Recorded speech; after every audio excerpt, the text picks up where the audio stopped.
Let's go, let's go, let's go. Appreciate you guys. Happy New Year. Welcome to New Year. Same bullshit. Hit that like button. For minors, do we love minors? I love minors. Somebody said, is that a Trump statement or is that real? It's a new form of vicious violation to our country. The kidney has a very special place in the heart. It's an incredible thing. Nothing bad can happen. It can only good happen. God bless the United States. They're just getting acclimated. You know what that means? Acclimated. Obama.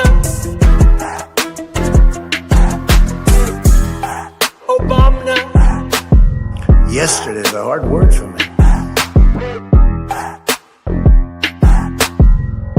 Thank you, Carol. Thank you so much for that. I really do appreciate it.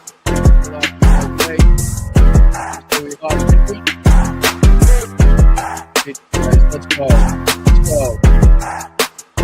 All right, in away we go, ladies and gentlemen. Welcome back to Blunt Politics. Happy 2026. It is a new year, but the same bullshit that we have to cover, unfortunately. How's everybody feeling?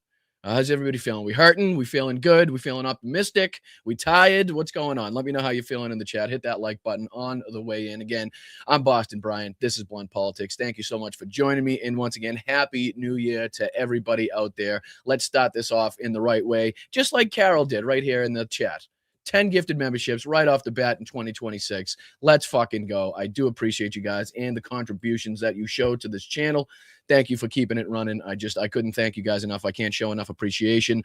There's many ways you can do it. You can follow Carol right here, like you see on the screen, and gift memberships to fantastic people in the chat. There's a Venmo up here in the corner. You can take a quick picture with your phone, send about $1 or $2 in there. I ask for nothing more than that. Anything above and beyond that is totally 100% up to you, but it goes a long way in helping the independent creators, the independent media here on YouTube, on Twitch, on Facebook, on Instagram. So please make sure you hit the respective like button, thumbs up, whatever it may be on the platform that you're watching on. Follow me on Substack. Follow me on Blue Sky. I can't thank you enough. Happy New Year once again. And thank you again, Kara. I really do appreciate that. How's everybody doing? Let's bring in the chat for a couple seconds here so we can say hi to everybody. No, you guys aren't big enough. Let's make you a little bigger. A little bigger. There you are. How's everybody doing? How's everybody doing? Hi, chat. Hi, chat. How's everybody doing? You hungover? Dame's not hungover. Any hangovers in the chat? What's up, Tom? Victoria, how are you? Happy New Year, guys. What's up, Dagger? Happy New Year to you. Where are you? Where'd you go? There you are. What up, Dags? Appreciate you, brother. Slava Ukraine. Heroyam Slava. Appreciate you, my man. Thank you, Tom and Victoria. No hangover for Dame Dog, but I do have some leftover. Fuck. Okay, I got you. I'm picking up what you're throwing down. I'm picking up what you're throwing down, big man. What up, Flipper? Happy New Year to you. Appreciate you guys. What's up, Suzanne? What's going on, guys? Jen, no drinking for Jen. I hope you're feeling better, by the way. I hope you're feeling better. I hope you avoided the ER last night. What's up, Jim? Happy New Year. What's up, BJ? Happy New Year. What's up, Gamer? Happy New Year. What's up, Leron? Happy New Year, brother. Really do appreciate you guys. So we got a lot to talk about, lots to discuss as usual. We do have Zoran's, not only the signing in, the swearing in last night, but also let me see if I can, I'll just throw this on the screen for you guys. Let me get this out of your way. Get this out of the way. Throw this on the screen. I'll let this kind of play in the background as we're just kind of farting around. I believe it's this one right here and this one right here. All right. Yeah. So as we're looking at the inauguration of Zoran Mamdani as the mayor of New York City happening behind us, we do also have some clips from last night where they did, I believe it was just like the swearing in. So we'll take a look at that as well. Unfortunately, some tragedy we also kind of have to touch on and report on from last night. As it pertains to, I believe, roughly 40 people, if I'm not mistaken, that were killed in a Swiss ski resort fire. So, just to touch base on that and just kind of keep up to date with what's happening, what did take place last night. For the most part, I'm glad to say that, from what I've seen or, the little bit that I have seen on the New Year's Eve festivities, for the overwhelming majority of it, the overwhelming basis of it went off without a hitch.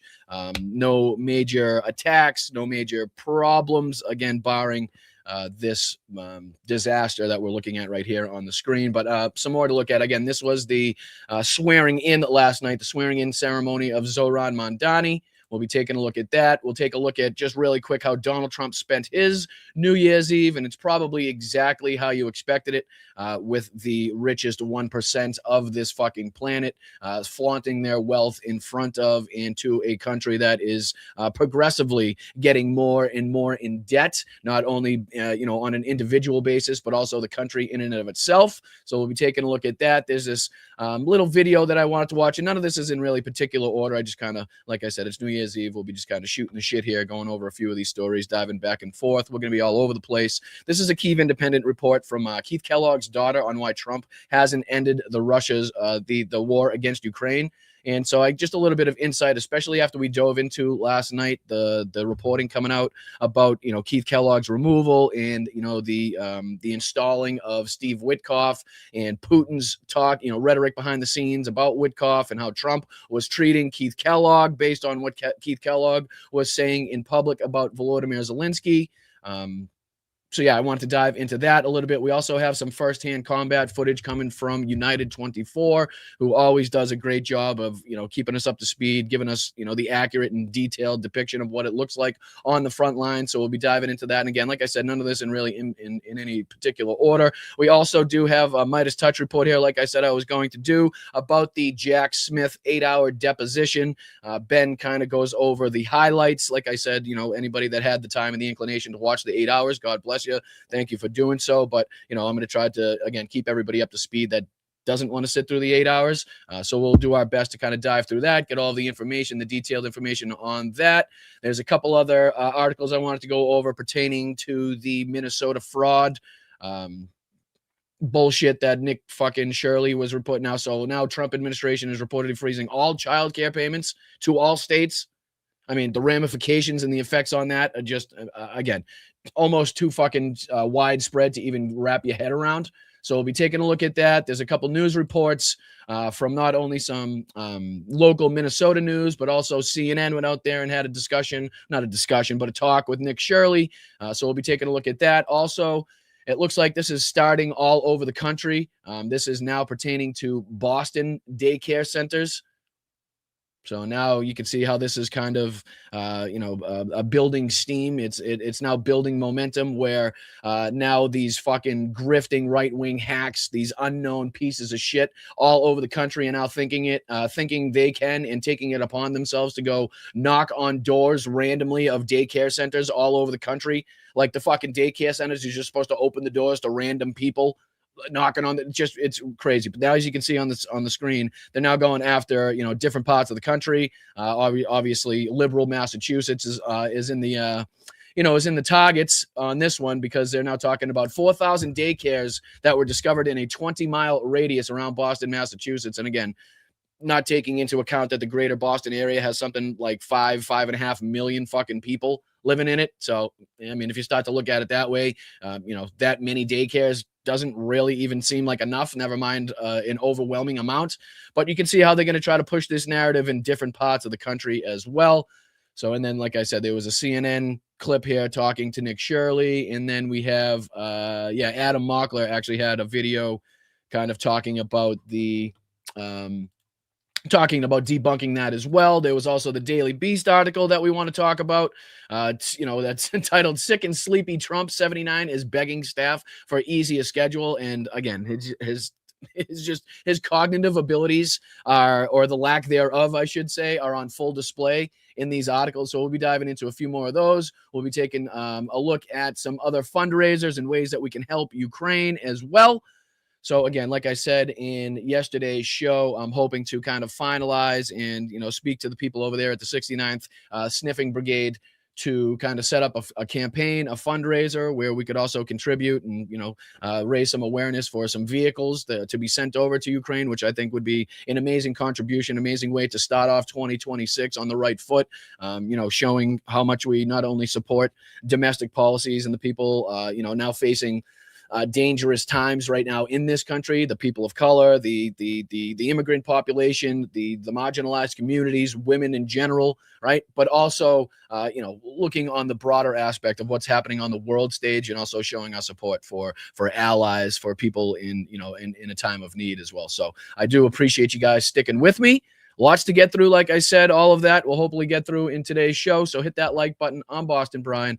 This is Blunt Politics. It's 2026, and I appreciate you for starting the year off with me. So let's go. Hit that like button, guys. All right, what do you say we dive into it? First things first, we'll dive into a little bit of the Zoran inauguration, if I may. Ladies and gentlemen, if I can, I'll just dive into it here live. And then I think AOC already spoke. So I'll just dive into a couple minutes of it here live, and then I kind of want to go back to and maybe listen to a couple portions of AOC's speech, or AOC's portion of this address. So what do you say? We dive into it. I appreciate you guys again. This is Midas Touch and their coverage of the Zoran Mamdani inauguration. So let's dive into it. Happy 2026, guys. Happy New Year. All right, you know what else would be great is sound. Sound works too sometimes. Under attack. To speak to those whose voices are too often ignored. And because of that solidarity, because that leadership showed up. Oh, thank you, guys. Thank you, Sparklers. Appreciate you guys. Happy New Year to every single one of you. I really do appreciate you. Thank you to Hal. Big shout out to Hal and everything that he does over there on his channel. Please, anybody that may be new to this space, if you're not familiar with or following Hal Sparks, head over there, follow Hal Sparks. Great insights, great fucking knowledge about all of this situation. So thanks so much to all of the Sparklers. Thank you, Maggie. Thank you to everybody on Twitch. Thank you to everybody on YouTube and everywhere else that you guys are coming in from. Really do appreciate it. Thank you, Susie. Thank you, guys. Appreciate that. Thanks, Hal.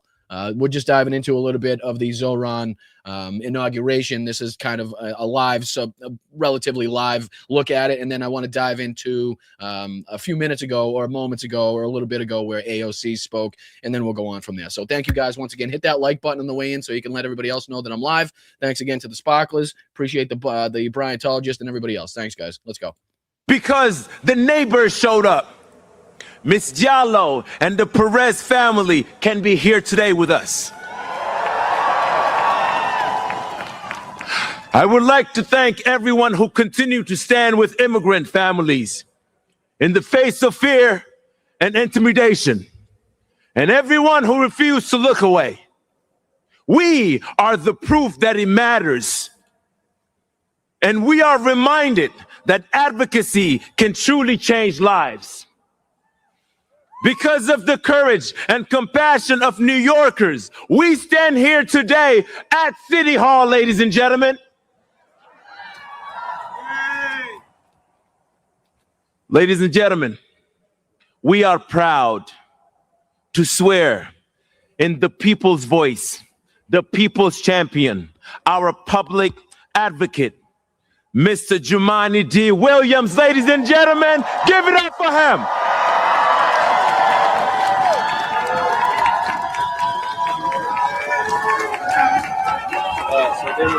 Yeah, I'm gonna hold on. Yeah, sorry, I'm gonna take a look at AOC's. We're gonna dive back into it. So just in case, I just want to look at what's going on live, and then, like I said, get everybody up to speed, and then I'll kind of rewind a little bit, and we'll take a look at AOC's portion of this as well. So let's just see if there's nothing coming up. Maybe we'll dive back into it. Dive back to AOC's right now. So Ron, Mark, we did it. We're here. Thanks to everybody out here. Thank y'all.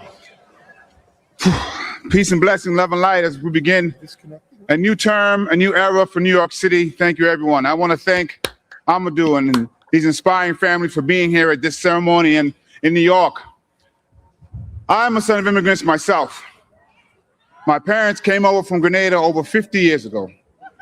I was just... Seems like a good way to kick off the new year, ladies and gentlemen. I really do appreciate you being here with some hope, some optimism, some light, right at the end of the tunnel where we've been in this fucking room of darkness for so long with Donald Trump, the GOP, and the Republican Party. Finally, we have some, like that breath of fresh air that can give us that hope and that optimism that we needed. And at the moment that we needed it the most, right as 2026 begins, couldn't be a more perfect time. So thank you guys for watching it here at Blunt Politics. Thank you so much. Let's dive back into it. Federal government drives us to despair. Local leadership can invite inspiration. When this celebration at City Hall is only blocks from tribulation at Federal Plaza. when the relief that these families are still united comes as so many are being separated. And this sense of contradiction carries across the 5 boroughs. This is a city of enormous wealth and enduring poverty, of the greed of some and the generosity of many, of darkness and of light. And I've seen the darkness, of course, yet I look out on New York today and I see so much light. These contradictions mean we can at once love our city as it is and challenge its flaws, not as a reason for pessimism, but a call for activism.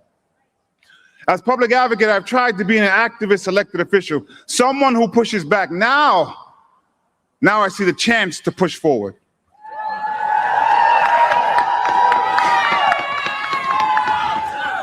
To provide accountability aimed at the ideal that government has an opportunity and an obligation to do good. At the core of public service and progressivism is the principle of making government work and showing people it can work for them. That means we need to meet people where they are, also show grace instead of ignoring what brought them there, and be honest about why. The powers in place would rather create an other to blame for our problems than to address them, whether it be our immigrant communities, our trans siblings, our homeless neighbors, or too many other marginalized groups. Rejecting those ideas means naming the reason that the powers in place perpetuate them. Because if we are divided, the status quo stands.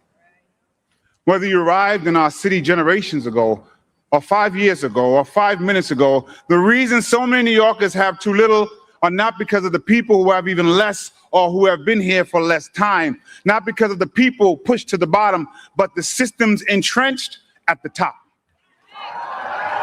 That's where we should focus our anger and our action. If we are not driven apart by the divisions of our races, our religions, our identities, but pulled together by the commonalities in our emotions, our needs, and our humanity, then we can all climb. I know that the project of New York is possible. That great mosaic described by another mayor who believed in democratic social ideals, David Dinkins.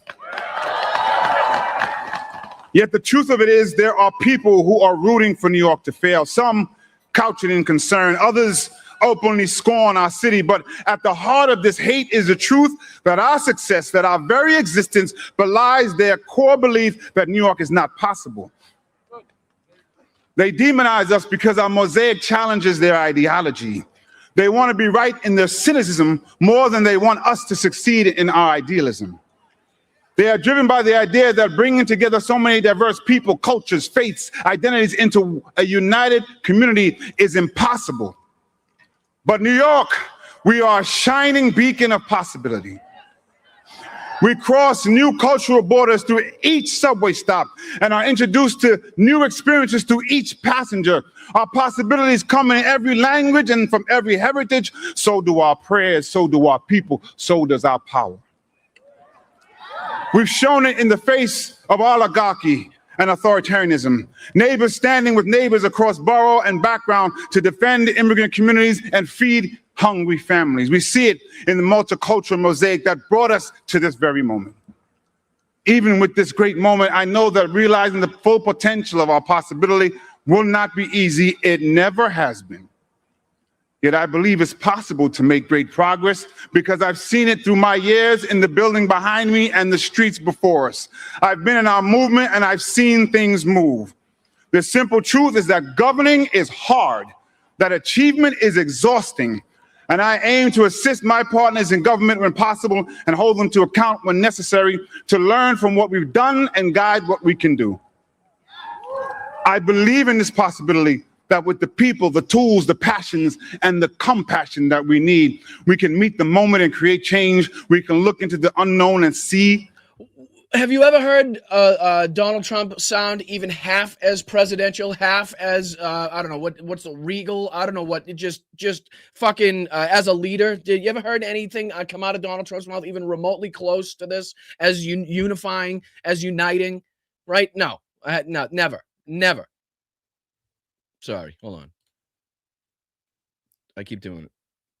Maurice Bishop took up the fight for these radical, crazy ideas, socialist ideals like... Let me just for a sec. I want to go back to just a second, a couple minutes of AOC's portion of this, if I may. if I may, and we'll just see kind of, what she had to say as well, because I know that was earlier on, if I can. I think it was right here. Let's go in here.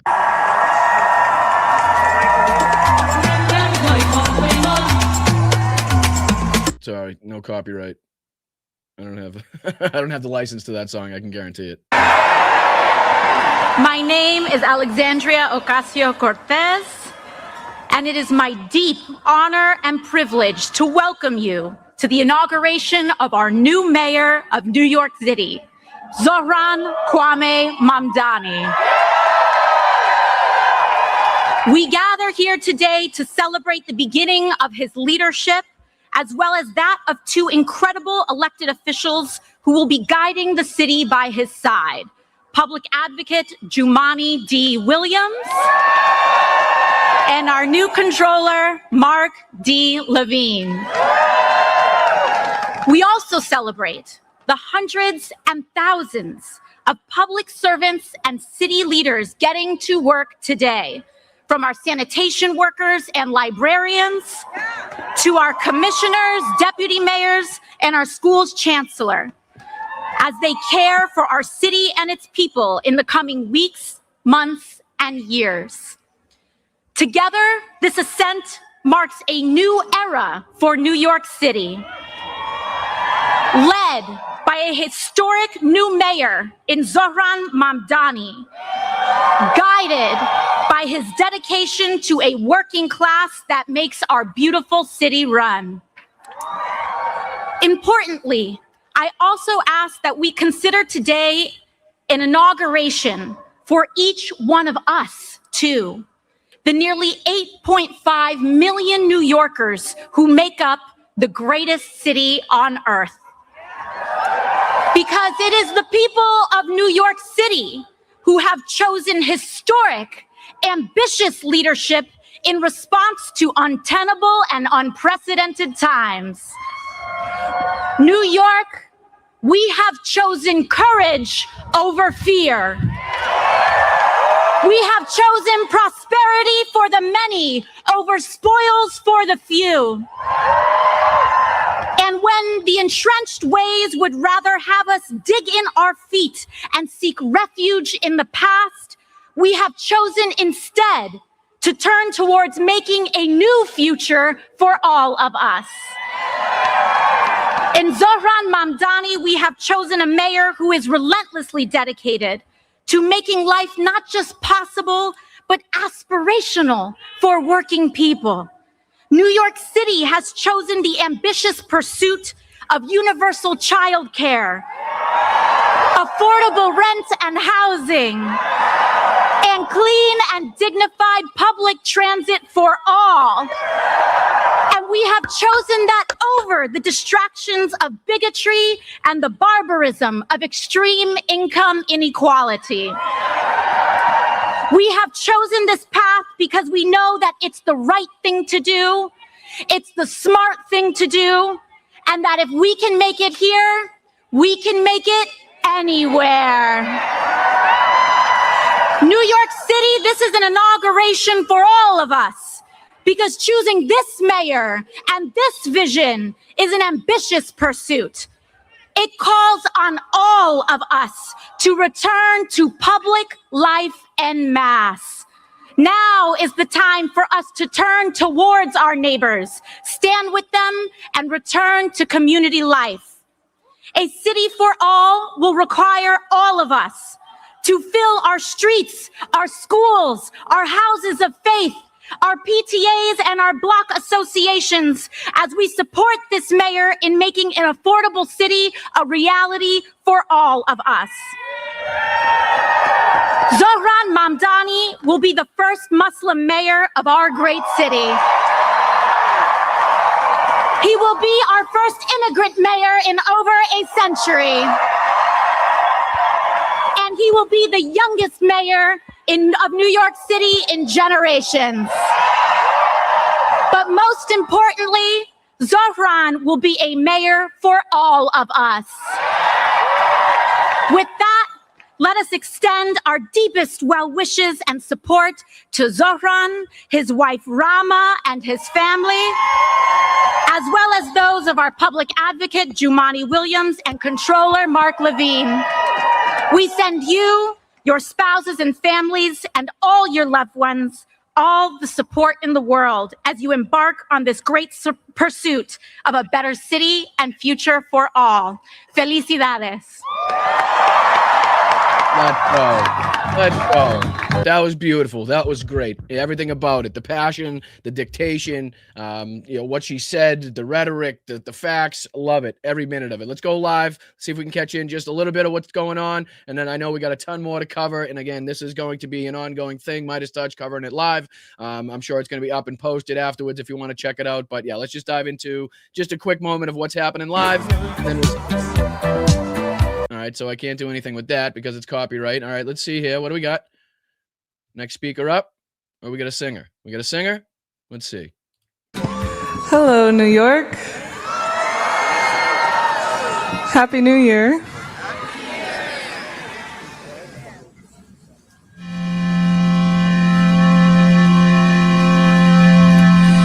As we go marching, marching in the beauty of the day, a million darkened kitchens, 1,000 new lofts gray, are touched with all the radiance that a sudden sun discloses.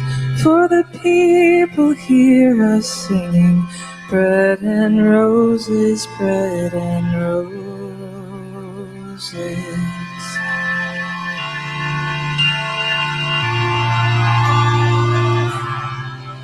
As we go marching, marching, we battle to for men, for they are women's children, and we mother them again. Our lives shall not be sweated from birth until life closes. Hearts starve as well as bodies. Give us bread, but give us roses.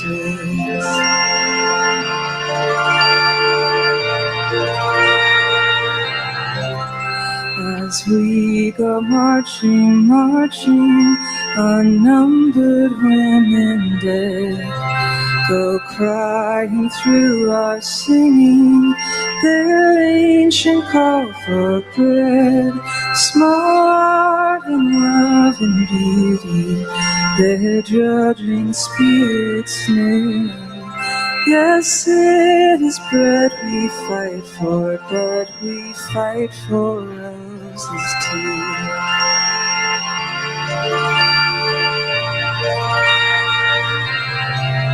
As we go marching, marching, we bring the greater days.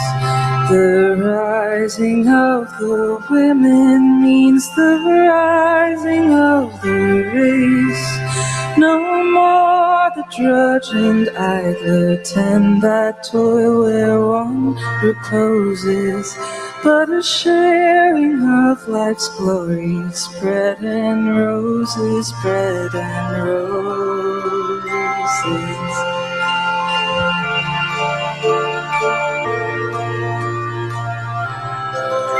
Our lives shall not be sweated from birth until life closes. Hearts starve as well as bodies. Bread and roses, bread and roses.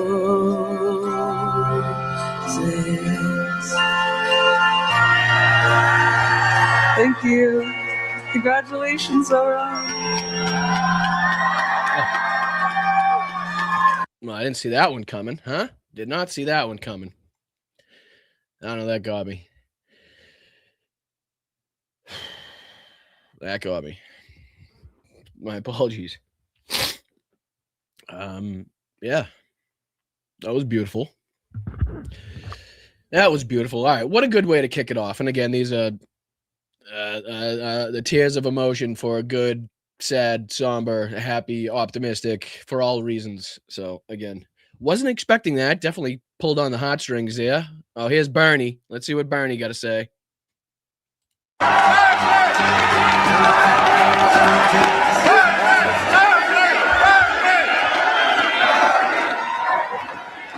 Thank you.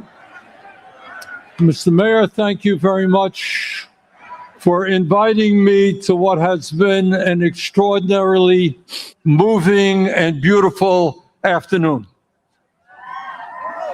And I'm here mostly to thank the people of New York City.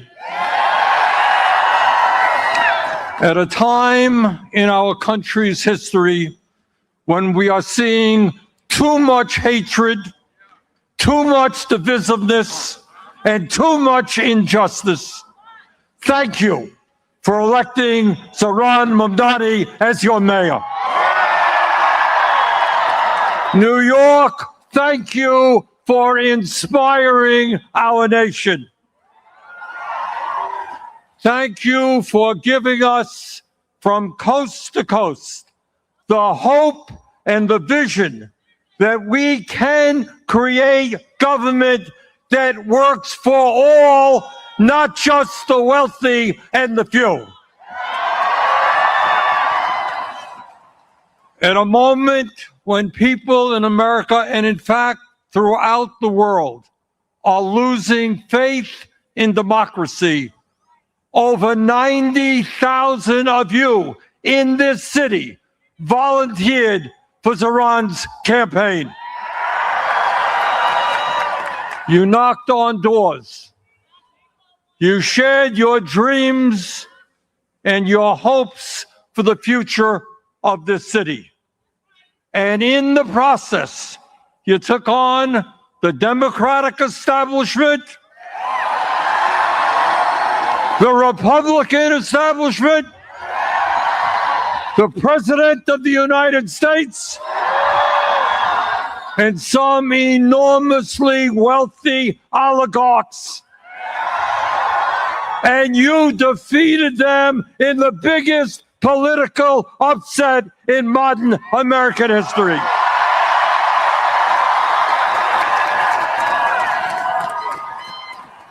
You showed the world the most important lesson that can be learned today. And that is that when working people stand together, when we don't let them divide us up, there is nothing we cannot accomplish.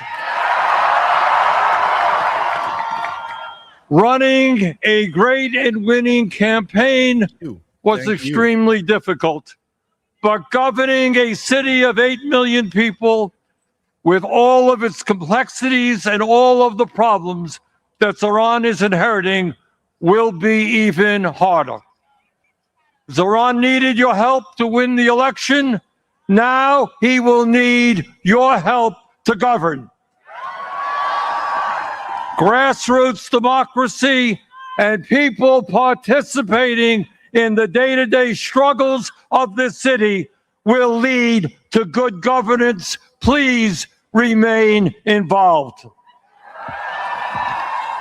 You know, all of us have heard how Zohran's opponents have called the agenda that he campaigned on radical, communistic, and absolutely unachievable. Really? That's not what we believe. In the richest country in the history of the world, making sure that people can live in affordable housing is not radical. Amen. It is the right and decent thing to do. Facts. And in the midst of a massive housing crisis, it is exactly what the people of this city and this country want and need. Providing free, and high-quality childcare is not radical. Countries all over the world have done it for years. It is what our kids require if they're going to be well prepared for school and what working parents desperately Yesterday need. is a hard word for me. It is, in fact, what every city in America should be doing. Free bus transportation is not radical.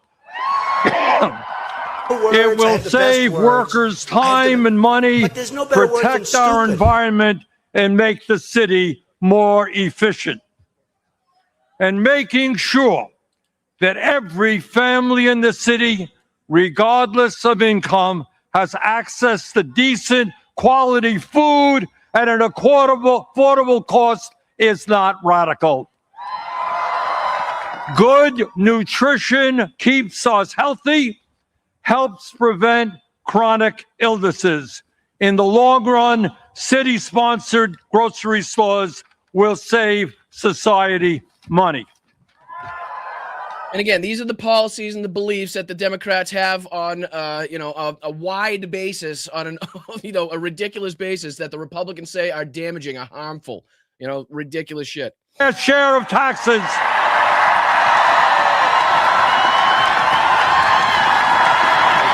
Hold on. Corporations start paying their fair share of taxes. Look at the response. Look at the response.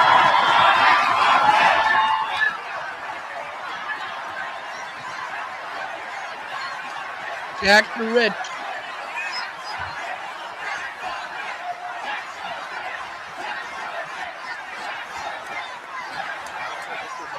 All right, Zoran's partner is the best. She's literally chanting along with her head to the tax the rich. I mean, doesn't get better than that. Demanding that the wealthy and large corporations start paying their fair share of taxes is not radical. It is exactly the right thing to do. You're fucking right, it is.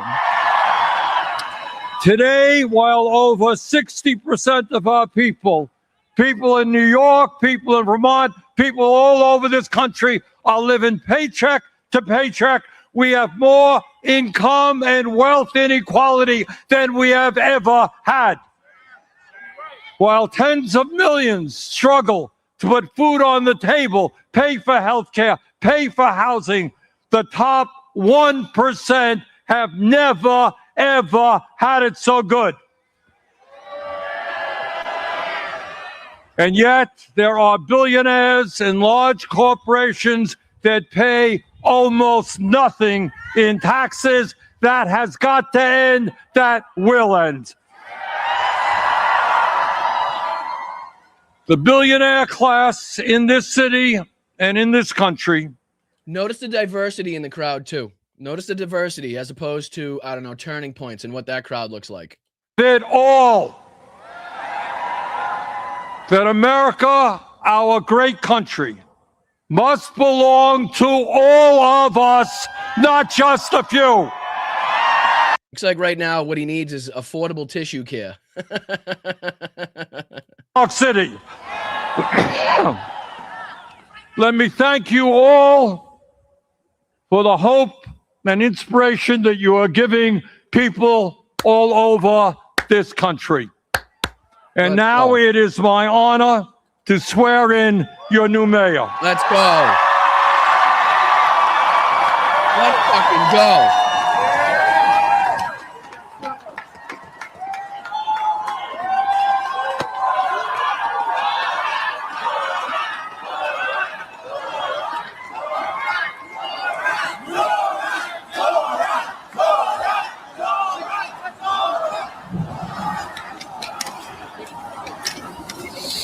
Please repeat after me. I, Zoran Kwame Mamdani. I, Zoran Kwame Mamdani. Do solemnly swear. Do solemnly swear.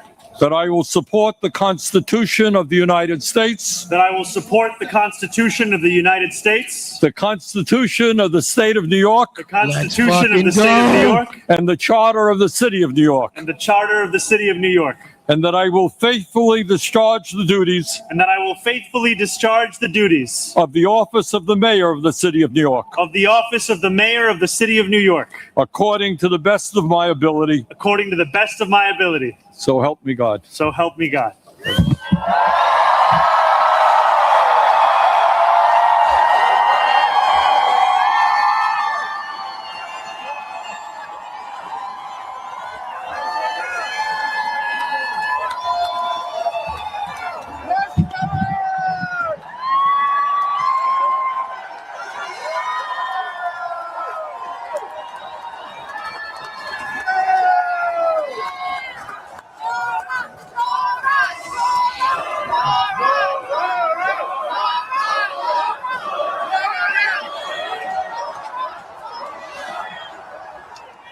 My fellow New Yorkers, Let's go. today begins a new era. I stand before you, moved by the privilege of taking this sacred oath, humbled by the faith that you have placed in me, and honored to serve as either your 111th or 112th mayor of New York City. But I do not stand alone. I stand alongside you, the tens of thousands of you gathered here in Lower Manhattan, warmed against the January chill by the resurgent flame of hope. I stand alongside countless more New Yorkers watching from cramped kitchens in Flushing and barbershops in East New York, from cell phones propped against the dashboards of parked taxicabs at LaGuardia, from hospitals in Mott Haven and libraries in El Barrio that have too long known only neglect. I stand alongside construction workers in steel-toed boots and halal cart vendors whose knees ache from working all day. I stand alongside neighbors who carry a plate of food to the elderly couple down the hall, those in a rush who still lift strangers' strollers up subway stairs, and every person who makes the choice day after day, even when it feels impossible, to call our city home. I stand alongside over 1 million New Yorkers who voted for this day nearly 2 months ago. And I stand just as resolutely alongside those who did not. I know there are some who view this administration with distrust or disdain, or who see politics as permanently broken. And while only action can change minds, I promise you this: if you are a New Yorker, I am your mayor. Regardless of whether we agree, I will protect you, celebrate with you, mourn alongside you, and never, not for a second, hide from you. I thank the labor and movement leaders here today, the activists and the elected officials who will return to fighting for New Yorkers the second this ceremony concludes, and the performers who have gifted us with their talent. Thank you to Governor Hochul. Thank you as well to Mayor Adams. Dorothy's son, a son of Brownsville who rose from washing dishes to the highest position in our city, for being here as well.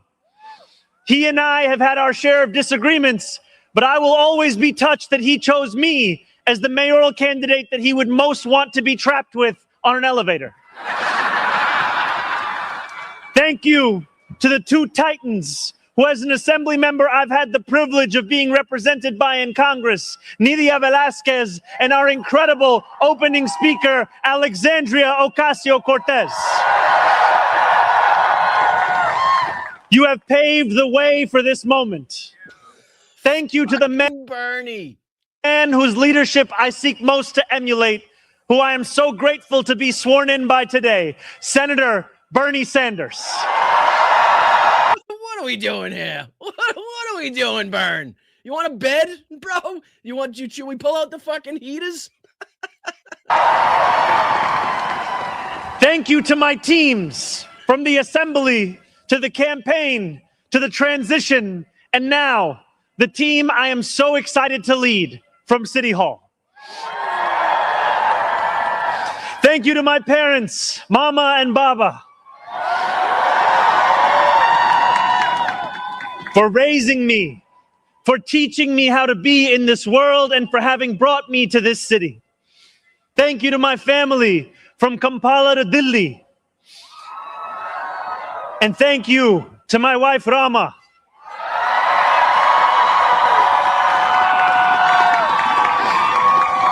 Team Rama. For being my best friend and for always showing me the beauty in everyday things.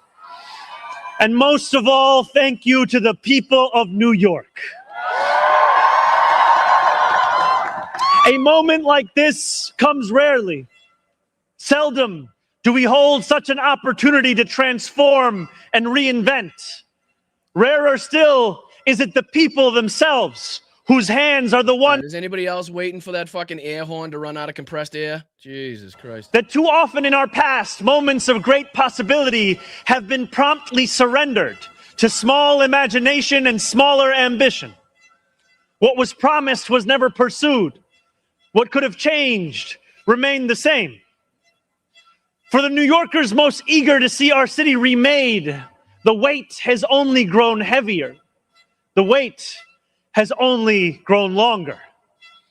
In writing this address, I have been told that this is the occasion to reset expectations, that I should use this opportunity to encourage the people of New York to ask for little and expect even less. I will do no such thing. The only expectation I seek to reset is that of small expectations. Beginning today, we will govern expansively and audaciously. We may not always succeed, but never will we be accused of lacking the courage to try. To those who insist that the era of big government is over, hear me when I say this. No longer will City Hall hesitate to use its power to improve New Yorkers' lives. For too long, we have turned to the private sector for greatness while accepting mediocrity from those who serve the public. I cannot blame anyone who has come to question the role of government, whose faith in democracy has been eroded by decades of apathy. We will restore that trust by walking I'm struck by the diversity in the crowd. I really am. I mean, compare that to any Republican event, and that is the United States right there, not anything that the Republicans represent or present to you. Expect greatness from the cooks wielding 1,000 spices, from those who stride out onto our Broadway stages, and from our starting point guard at Madison Square Garden. Let us demand the same from those who work in government. In a city where the mere names of our streets are associated with the innovation of the industries that call them home, we will make the word City Hall synonymous with both resolve and results. As we embark upon this work, let us advance a new question, a new answer to the question asked of every generation. Who does New York belong to? For much of our history, the response from City Hall has been simple. It belongs only to the wealthy and well-connected, those who never strain to capture the attention of those in power. Working people have reckoned with the consequences. Crowded classrooms and public housing developments where the elevators sit out of orders. Roads littered with potholes and buses that arrive half an hour late, if at all. Wages that do not rise and corporations that rip off consumers and employees alike. And still, there have been brief, fleeting moments where the equation changed.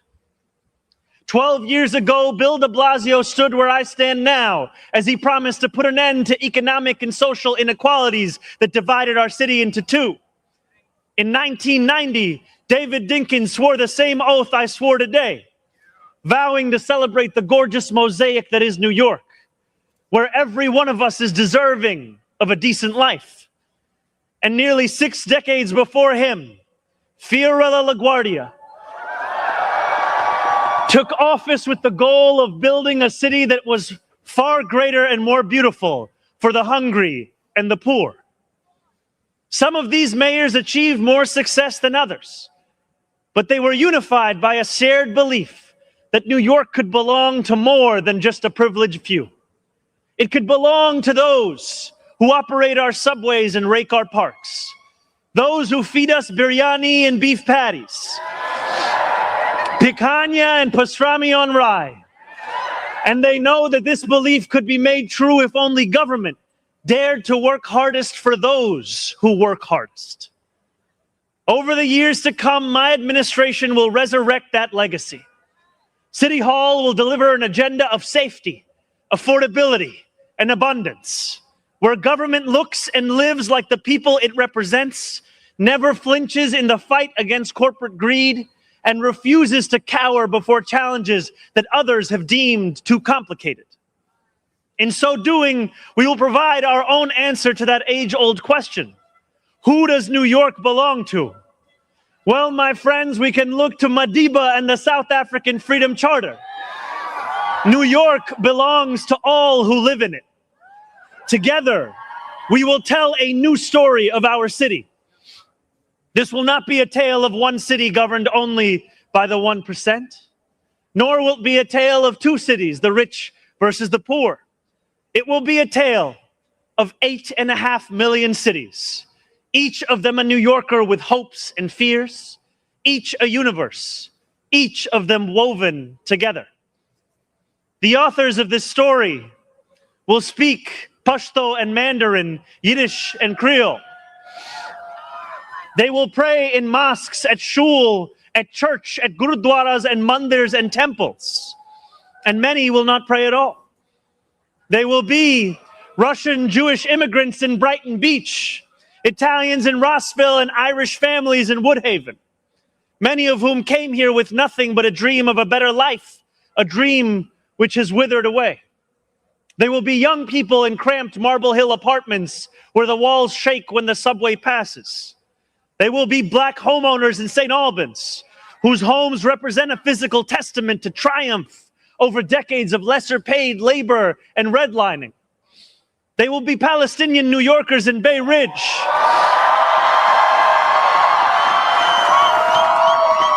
who will no longer have to contend with a politics that speaks of universalism and then makes them the exception.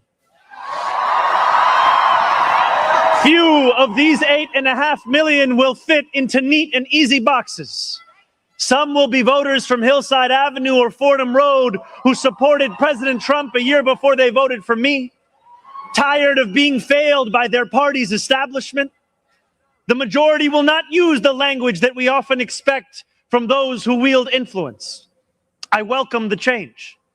For too long, those fluent in the good grammar of civility have deployed decorum to mask agendas of cruelty. Many of these people have been betrayed by the established order. But in our administration, their needs will be met. Their hopes and dreams and interests will be reflected transparently in government. They will shape our future. And if for too long these communities have existed as distinct from one another, we will draw this city closer together. We will replace the frigidity of rugged individualism with the warmth of collectivism. If our campaign demonstrated that the people of New York yearn for solidarity, then let this government foster it. Because no matter what you eat, how you pray, or where you come from, the words that most define us are the two we all share: New Yorkers. And it will be New Yorkers who reform a long broken property tax system. New Yorkers who will create a new Department of Community Safety that will tackle the mental health crisis and let the police focus on the job they signed up to do. New Yorkers who will take on the bad landlords who mistreat their tenants and free small business owners from the shackles of bloated bureaucracy. And I am proud to be one of those New Yorkers. When we won the primary Last June, there were many who said these aspirations and those who held them had come out of nowhere. Yet one man's nowhere is another man's somewhere. This movement came out of 8.5 million somewheres. Taxi cab depots and Amazon warehouses, DSA meetings and curbside domino games. The powers that be had looked away from these places for quite some time if they'd known about them at all. So they dismissed them as nowhere. But in our city, where every corner of these 5 boroughs holds power, there is no nowhere and there is no no one. There is only New York and there are only New Yorkers. 8.5 million New Yorkers will speak this new era into existence. It will be loud. It will be different. It will feel like the New York we love. No matter how long you have called this city home, that love has shaped your life. I know that it has shaped mine. This is the city where I set land speed records on my Razor scooter at the age of 12. Quickest 4 blocks of my life.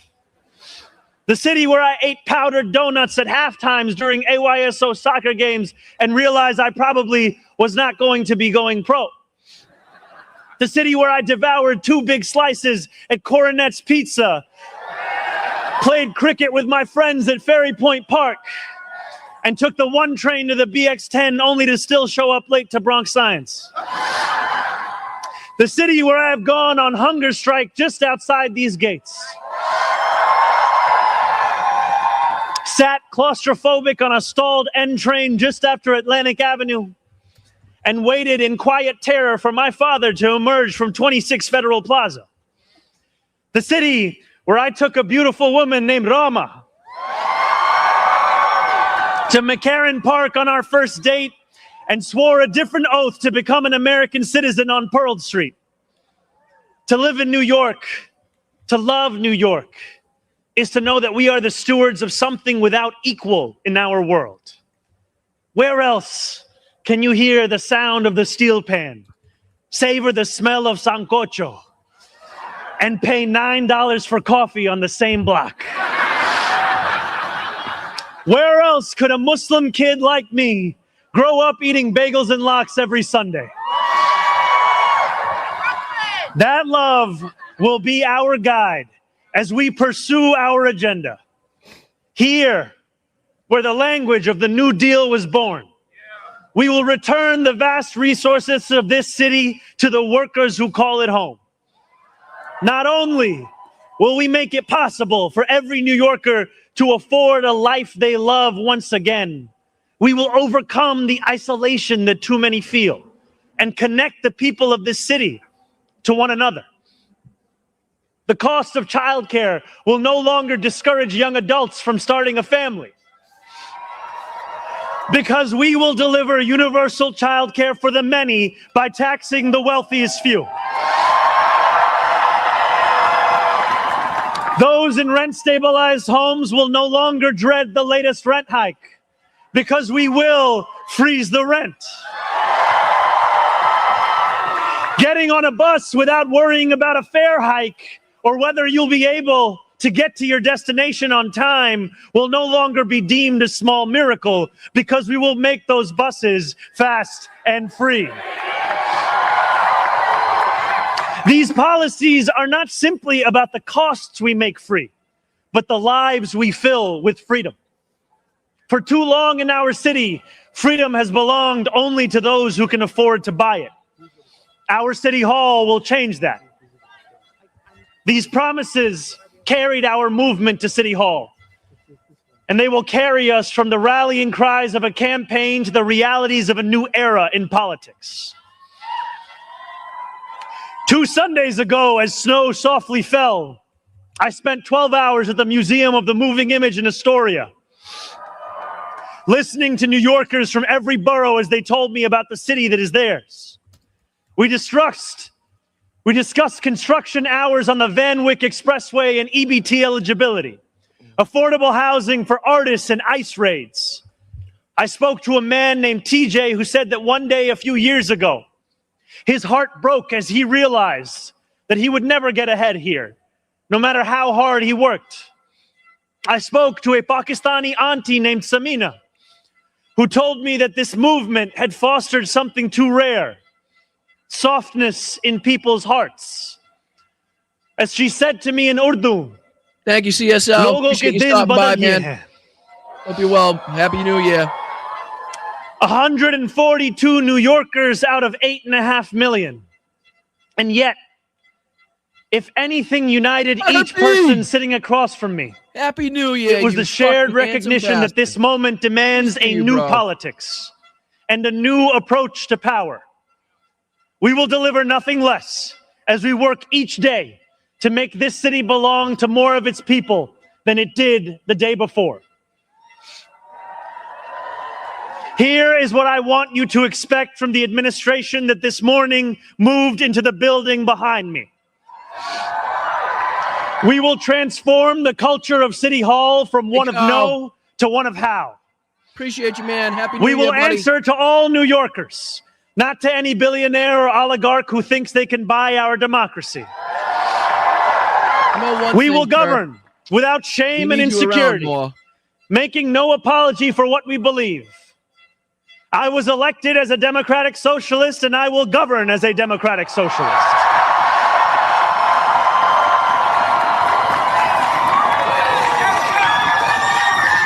I will not abandon my principles for fear of being deemed radical. As the great senator from Vermont once said, what's radical is a system which gives so much to so few and denies so many people the basic necessities of life. Again, like I said in the chat, I have no problem with skepticism of his implementation of these policies, right? Like my feeling is, all right, let's fucking see it now, right? The campaigning, the policies that you put forth, unbelievable. The momentum you built behind it, all right, let's fucking see it. But we also have to give him the time. Right. And for people that are still, kind of not as optimistic, like I'm not going to force anybody to be hopeful. I'm not going to force anybody to be optimistic, but I'm also not going to stomp on anybody's optimism. Right. You can see the faces of the people in the crowd and how hopeful and joyful and passionate they are. Right. But I will never step on anybody's joy. I'm also not going to force you to be joyful or hopeful. If you're not, you're not. But let's not stomp on other people's joy that are finding this moment to be, very fulfilling, especially starting off the new year, especially after the last year that we just went through. So again, let's kind of look at it from both angles. We will strive each day to ensure that no New Yorker is priced out of any one of those basic necessities. And throughout it all, we will, in the words of Jason Terrence Phillips, better known as Jadakiss or Jay to the Moi, be outside. Because this is a government of New York, by New York, and for New York. As a big Jadakiss fan, I mean, come on. He's hitting all the right fucking buttons. He's pushing them all, baby.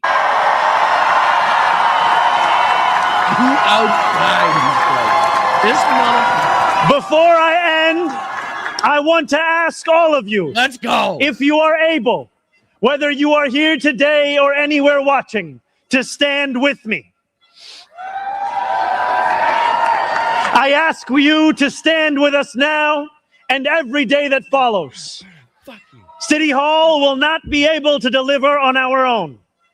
And while we will encourage New Yorkers to demand more... How does that air horn still have air? Somebody get that guy with the air horn. Fuck. More from those with the great privilege of serving them. We will encourage you to demand more of yourselves as well. The movement we began over a year ago did not end with our election. It will not end this afternoon. It lives on with every battle we will fight together. Every blizzard and flood we withstand together. Every moment of fiscal challenge we overcome with ambition, not austerity, together. Every way we pursue change in working people's interests rather than at their expense, together. No longer will we treat victory as an invitation to turn off the news. From today onwards, we will understand victory very simply. Something with the power to transform lives, and something that demands effort from each of us every single day. What we achieve together will reach across the 5 boroughs, and it will resonate far beyond. There are many who will be watching. They want to know if the left can govern. They want to know if the struggles that afflict them can be solved. They want to know if it is right to hope again. So standing together with the wind of purpose at our backs, we will do something that New Yorkers do better than anyone else. We will set an example for the world. If what Sinatra said is true, let us prove that anyone can make it in New York and anywhere else too. Let us prove that when a city belongs to the people, there is no need too small to be met, no person too sick to be made healthy, no one too alone to feel like New York is their home. The work continues. The work endures. The work, my friends, has only just begun. Thank you.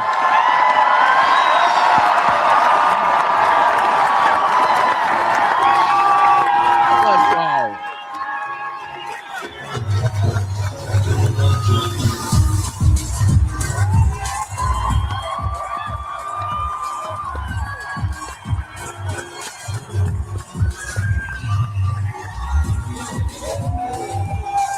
Congratulations, New York. Congratulations.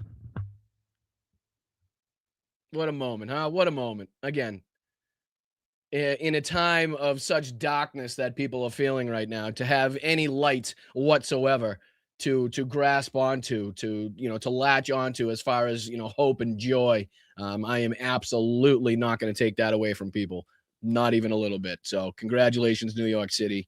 And hopefully this is just the first step of many to come in the right direction for this country in 2026.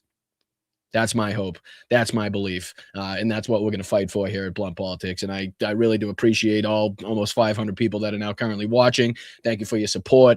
Thank you for fighting on the right side of history. And thank you for giving me the opportunity and the chance to kind of bring you some of the insights, knowledge, opinions, whatever it may be that I give you, whatever benefit that is to you. I really do appreciate you for giving me the opportunity to bring that. I have a feeling it's going to be some musical guests now to come, which I cannot bring you because of some copyright issues. I'm more than sure on that one, but thank you guys so much for sticking with me on that. We got a ton more to get to. I know we spent a lot of time on that, so I'm probably not going to be able to get to everything that I wanted to get to as far as the rest of the show, but that's why we have multiple shows during the week. Come check me out tomorrow. We'll probably, kind of have to push a lot of what I wanted to do at the end of the show off till tomorrow, but let's see what else we can dive into. Please hit that like button. I'm Boston Brian. Thank you so much for watching Blunt Politics. Thank you so much to the mods. Thank you so much to the chat. Turpy, good to see you, man. We need you around more. We need you around more. Please make 2026 the year that you'll be, coming back to the chat. Let's go. I appreciate you guys. Good to see everybody. Kyle Alessi, appreciate all the sparkles and everybody coming over from all the other channels. I really do appreciate you guys. Hit that like button if you have not already. Subscribe to the channel. We're on our way to 20,000 subscribers, which would be an amazing goal to hit for a channel like this. It really would. So I appreciate it. It's only with your help and your contributions that we can get there. All right, let's see what else we can dive into. And then, again, I'm not sure. I'm assuming that kind of wraps that whole inauguration up, but if there's more to come, if anything else comes from that, if Zoran speaks again or anybody else speaks again, we'll see if we can dive back into it. But that sucks to go from something so good to something so not good, but I guess that's the news today and what you have to go through as a political commentator. But again, just to kind of report on something that you'll probably be seeing if you haven't yet already, inside of your social media fucking atmosphere or on the news at large. This kind of Swiss ski resort fire that people have been talking about last night, 40 killed, 100 hurt as per when I pulled this up. So, just something that I want people to be aware of that you'll probably be seeing. Again, like I said, if you haven't already been seeing it on your feeds, on your televisions and stuff like that. But this is just a really quick, recap of what happened there. I do apologize for having to dump right into it. But again, like I said, that 'tis the news. but yeah, let's say we dive into a little bit of this, and then I want to go into, man, there's so much that I wanted to get to. So much that I wanted to get to. I'm going to have to figure out in my head on the fly what we're going to have to kind of stow for tomorrow. But all right, let's dive into just a second of this as I'm trying to think to myself, catch everybody up on what happened here. And again, as I was saying before, luckily it seems in most instances, the New Year's Eve festivities went out and kind of concluded without a hitch with any attacks or anything like that, as far as I've seen, of course, since I got on here. But this is the one major news event that did come from this. And again, it's a Swiss ski resort fire that unfortunately did take the lives of at least 40 and hurt at least 100. So let's dive into this real quick. And we are following some breaking news this New Year's Day, as we are learning from police 40 people were killed and 100 injured in a bar fire in Switzerland. Here's some of the video we're getting in here this morning. Reuters reporting that dozens of people were killed and 100 injured, most of them seriously injured, following a fire at a bar in a Swiss Alps resort town during a New Year's celebration. And typically that means when you got like 100 people seriously injured, as they're saying, you could typically expect that 40 number of the people killed to go up. People probably hanging on and fighting for their lives right now. And depending on the outcome of what happens there, I'm sure you can assume, if it hasn't already, again, this is what I pulled up this morning before we went live. So if it hasn't already gone up, you could probably assume that death toll will rise, which is incredibly fucking disheartening, right? I mean, just a very, very large number of people to lose their lives in this misfortunate accident, seemingly in the Swiss ski resort in a New Year's Eve party. Tough scene, but something that I feel like we should be touching on and reporting on, since again, you'll be seeing it on your feed. They'll be talking about it on the news. Again, our deepest condolences and our respects to everybody who lost their life, all the families affected in this tragedy, and hopefully the 100 or so people that are injured make it through. Hopefully they pull through and that number does not rise anymore. But yeah, just as far as reporting for reporting's sake, this is something that did take place in the Swiss ski resort. So I just wanted to make sure I brought that to everybody's attention, just to do our due diligence on what's happening around the world. Now, like I said, there's so much that I want to get to. There was this last night, and again, we dove into, I think, enough of that where we can kind of see what was going to take place. But this was last night, the swearing in ceremony of Zoran. You can tell, the city. Just the one thing that struck me was like the state, of these fucking, like how old it is, and I don't know. It's I don't know. Just you can tell there's going to be some upkeep, some maintenance needed in the near future going on around this building. All right, but let's dive on. Let's just take a quick look at, since I'm so discombobulated by how awesome I feel like that inauguration was. What do you say we dive into what Donald Trump, just for a second, just to kind of juxtapose, just for a second, let's just see how he was spending his fucking New Year's Eve. Check this shit out, ladies and gentlemen. Look at this. Ready? 2 million 5? 5 million. 5 million or 2 million 5? 2 million 5. That's it. That's it. They're having auctions. They were having an auction with the richest of the richest people, right? Remember when they were giving Hunter Biden shit for fucking selling his paintings? Remember that whole debacle?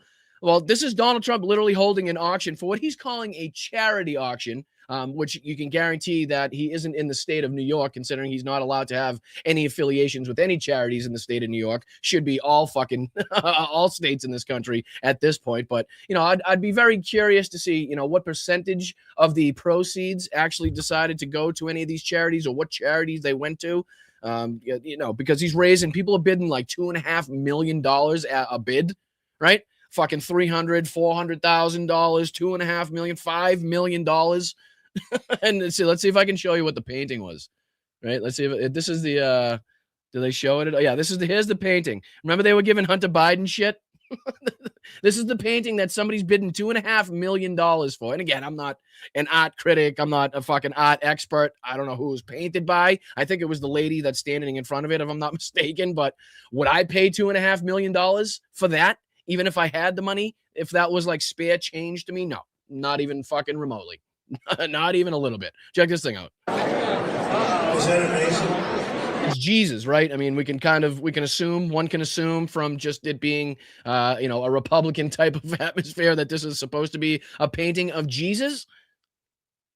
So no, do I want a fucking a 10 by 7 painting of Jesus that nobody would actually recognize as Jesus, that you'd have to explain to everybody coming through your house that was Jesus, that you paid $2.5 million for it? No. But again, what better way, if you're the president of the United States, to flaunt, as again, the American people are fighting so hard right now in their daily lives to make ends meet, to pay the bills, to keep the kids in school, to keep the lights on, to keep gas in the car, right? To pay the babysitter so they can get to work, so that they could pay, the whatever bills that they're allowed to pay or can pay based on the fucking minuscule paycheck that they're receiving, right? Everybody's robbing Peter to pay Paul. Fucking clothes, groceries, that, the word that Donald Trump made up, everything exorbitantly expensive right now. And what's Donald Trump doing on New Year's Eve? He's fucking selling paintings for $3 million a pop as he spends his night with the richest people. You can even hear him in some of his comments, like, oh, don't worry, people, 300,000, that's nothing to him. He's the fucking king of Wall Street. And fuck, it's like, shut up, you pretentious prick. 2,000,005. 2,000,005. Get the fuck out of here. Who do you think we are? Right? And look at these fucking hats. It's actually even more beautiful up close. So you were just amazed by that. That's right. Well, thank you very much. And the charity night. Jesus Christ. And again, how brain dead do you have to be? Honestly, how blind to the optics of what the American people are now feeling, going through, telling you about, polling at, right? I mean, we just showed, what was it, last night, how Harry Enton went over the final numbers for 2025 on Donald Trump, for where he began his presidency in his second term, the polling numbers, to where he ended it. And he was something like, what was it, 42 points underwater or something like that in one of the categories. Double digits down in the major categories: immigration, affordability, right? Just ending the war in Ukraine. None of it. And this is what he's doing on New Year's Eve again, as the American people are struggling. But not to get too deep into that. But it's fucking nuts. It's nuts. It really is. And then what I also wanted to dive into, we were talking about, and I might save this for tomorrow. This might be a good thing that we can save for tomorrow, because I know everybody was talking about the release of the Jack Smith deposition, and how it was 8 hours long, and we were kind of hoping for some kind of Cliff Notes type of reporting on that. So again, this is probably something that we'll save for tomorrow, just so we can spend the appropriate time on it and go through it the way it deserves to be gone through, and not kind of breezed over and kind of flown through. So why don't we do that? We'll save this for tomorrow. We'll go through, and I'm sure by then there'll be even more highlights and more people digging through that deposition for the key moments, for the salacious moments, and that sort of thing. So again, I don't want you to think I've forgotten about it or I'm not diving through it at all, but I think that would be something good that we wait for the Friday show. We'll dive through that in detail, in depth, and then we can kind of put that one to rest as well, and we'll be all up to speed and knowledgeable on that. So, all right, a few more stories that we do want to get into, a couple of them pertaining to the Minnesota fraud. We should probably start with that, and then we'll probably end on some Ukraine, if you'll allow me to, if you'll indulge me. All right, so again, I'm just trying to run through my head how much time we have, how much I want to spend on each of these things. Thank God. You know what? I'm very appreciative, very happy, and very honored that we got to catch that inauguration live while we were on here at Blunt Politics. Again, I think that will give everybody a good boost. Anybody that wanted that boost, I think that will be a good little fucking kick in the pants, lighting the fucking fire under your ass, so to speak, get the wheels turning for 2026. Again, seeing the light at the end of the tunnel gives people hope.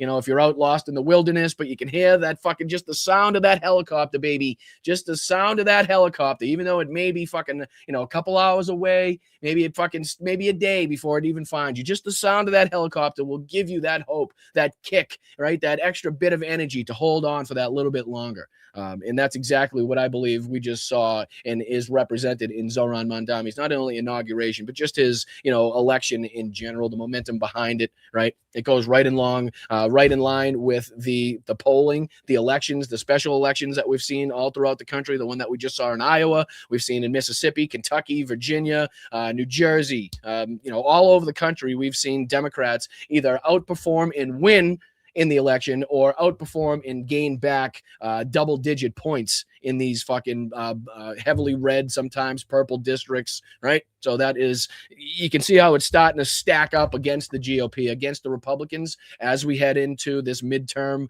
season, as we head into this midterm year. And again, as they're all focused on fighting themselves, Ben Shapiro against Candace Owens, Tucker Carlson, and the MAGAites that we watch, and the America First crew against the pro-Israel crew, right? So they're focused on fighting themselves, and we have this side over here with hopeful this momentum, right? The special elections that we continue to highlight. And prop up there and show everybody, hey, this is what the American people are feeling, even in these deep red districts, even in these fucking purple districts that people are unsure which way they're going to go. This is what they're doing. We gained 22 points or 16 points or 10 points, whatever it may be. That's fucking huge. I mean, that's a reason for optimism. That's a reason for hope. And again, I'm not going to stomp on or put out the light or put out the fire on anybody's hope. I don't care what kickstarts that. It's something different for everybody. If you're still aggrieved, if you're still skeptical, then, power to you, because I am still as angry and as skeptical of the system as I ever have been. I am more radicalized today than I was yesterday. And I'll be more radicalized tomorrow than I am today. So I'm right there with you. Let's see it. But let's give it time as well. And let's not stomp out the victories, either small or large, that we do see and get along the way. Because that's, again, it's politics, and you need to, again, take those moments, savor them, right? Build on that momentum and use that as a stepping stone, as a platform to move ahead, to move your policies ahead, to move your campaign ahead, to move your party ahead, right? So let's use that to our benefit. All right. Let's look inside let's take a look at this. Let's put this on the screen for you guys, because this is just a little bit of what other people are talking about as well, or what people are talking about as well. The Trump administration reportedly freezes all child care payments to all states based solely on the already debunked propaganda of Nick Shirley. So, like we were talking about yesterday, we now have government action, federal action, based upon a fucking a hack YouTuber's ridiculous, fucking ill-timed, ill-reported, unfactual documentary that he calls a documentary that shouldn't be called a documentary, that has now been picked up and heavily fucking promulgated by right-wing media all over the place, by the known people, right, by the known figures and accounts that you would figure to pick this up as propaganda. That's who's doing it. That's what's going on. And now that's being used to, again, harm children, daycares, childcare all over the country. All over the country. And like I showed before, this is now, they're now facing, Boston is now in the fucking crosshairs as well. This is talking about how a mass realtor shared a map on December 29th, again, after the Nick Shirley bullshit, talking about how there's 4,000 licensed centers in a 20-mile radius, right? Which you'd probably be like, ooh, that sounds like a lot. But then if you go, how many people in the greater Boston area, right? Okay, about 5 million. Well, then, okay, then that 4,000 number really doesn't sound like, because a lot of people live outside of the city but work in the city. I mean, a lot of people don't work at in the morning, right? A lot of people work at night. Some people work in the afternoon. Some people are overnight shift. So all of these different places probably have to cater to different, subsets of the community. And again, if you talk about 5 million people in the greater Boston area, then this 4,000 number really doesn't stand out that much. Right? Doesn't stand out that much. So let me see if I go back to that, because I think he had a map as well. Yeah, he posted this map, right? All 4,000 daycares in a 20-mile radius around Boston, with a quarter of that being water. I don't even know what that means. I don't know what that means. A quarter of what is water? A quarter of Boston is water? I mean, the land is the land. It's surrounded by water. It's got canals and shit, locks and that type of stuff. But I don't think the daycares are in the water. I don't think they're island daycares, right? But he posted this. It's supposed to like invoke this like ridiculous fucking emotional response from you to be like, oh my God, look how many pins are there. Some are green, some are red. There are even blue ones in there. What does that mean? And then you're like, okay, well, guess what? All of that surrounding area are people that, again, add to the population of that 5 million, probably plus, right? Because we're even talking about more than greater Boston area. I mean, we're talking up here by Ipswich, Georgetown, Lawrence, Andover, fucking Lowell, all the way out to, where are we talking about? Acton, almost out to Hudson, Marlboro, fucking Holliston, Foxborough, Easton, Pembroke, Marshfield. Right? And I won't tell you which one of those pins, but there's actually a very specific pin located in the same hometown that I grew up in. That is actually on this map depicted as one of the 4,000 daycares that could possibly be attacked now because we got assholes like this and assholes like Nick fucking Shirley doing propaganda from stories that broke, were reported, investigated, prosecuted, and still remain to be prosecuted till this day, which started about 3 fucking years ago, in which about, I think it's the numbers like 60 to 80 different people have been, I don't know if it's convicted or prosecuted. Forgive me if I'm not getting that specific term right, but there's definitely been people that have been, held responsible. There's been daycares shut down. There's been daycares that have been fined, but not for anything related to fraud, like they said. So that whole fucking story from Nick Shirley has been wholly misrepresented. Whether or not they blocked out the times on the door of the places. Some of the places they went to the back door. Some of the places they were at 9 o'clock in the morning when the kids were going to show up at 11 or something like that. So clearly no children there. And again, none of it was broken by Nick Shirley. Not a fucking thing.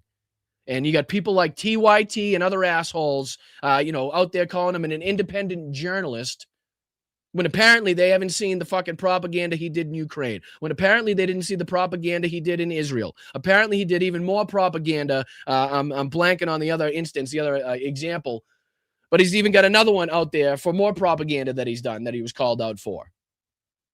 But again, you got people like Anna Kasparian, TYT, and Jen, literally in their title of the video, calling him an independent journalist. Oh, yeah? Where's his fucking journalist degree from? Where did he get his journalism degree from? Where did he study journalism? Did you research that? Because he's not a journalist if he didn't. Nobody gets to call you. Don't just randomly show up with a phone and a fucking microphone from Temu and call yourself a journalist. That's why here on Blunt Politics, I make it a point all the time to be like, hey, I'm not a journalist. I'm not a reporter. I don't claim to be, right? I'm not sitting here saying that I'm breaking the news myself. What we do is we try to bring it all together for everybody so that it's more easily digestible, right? I give credit to the reporters that actually break the stories. We put up the actual articles. We put up the actual clips and the videos from the people. We're not stealing anything here, right? But again, I make it a point to say I'm not a fucking journalist, nor would I ever claim to be. I was a plumber. I was a carpenter. I did fucking roofing, right? You know what I mean? But again, we just try to break it down and talk about these certain types of things like we're family, like we're friends, because it makes it easier to talk about. It makes it easier to comprehend. It makes it easier to digest and get involved with this type of shit. I feel like, and that's why we've built this community here at Blunt Politics to do exactly that. And I'm very passionate about it, and I'm very fucking appreciative of the community that we've built and the people that stick around because we give it we talk about it like it's we're real people. Right? Like we're not fucking these pinky up liberals that are fucking sipping chai in green drinks they're selling you 20 times during the commercials in their videos or other bullshit, right? I'm just not. I give it to you if my opinion is going to piss you off, I give it to you still. If I think it's going to benefit you, I give it to you still. That's why we call it blunt politics. There's no sugarcoat and there's no bullshit. Sometimes I get it right. Sometimes I get it wrong. I'm a human fucking being. I do my best to give you the most accurate and up-to-date information, and I will continue to do so with the support and help of you guys. So I really do appreciate it. But yeah, to see that quite literally in my exact hometown, there is one of these pins, and to see that may be the next target, again, the greater Boston area in general, as far as these daycare centers are concerned, is very concerning, right? And again, this is just one look. Let me throw this on because this is from a local Minnesota CBS affiliate, I want to say, if I'm not mistaken. And this is just a quick video, 2 minutes, 40 seconds, doing just a quick debunking, a quick little look into some of the claims made by Nick Shirley. So please hit that like button, guys. I really do appreciate the support. You can hit the Venmo. There's a PayPal as well. Let me throw that up there because I know sometimes people have both. I hate the self-promotional aspect of this. I really do. Anybody that's been watching me for a long time can attest to that in the chat. I don't like it. I'm terrible at it. But again, there's no other way for me to stay on screen. There's no other way for me to keep this channel growing other than to ask for the help and the support of you fine people that watch independent creators like myself. And, you know, again, I'm forced to. So there's PayPal, there's Venmo. You can sign up for a YouTube membership just underneath me. There's patreon.com/BostonBrian.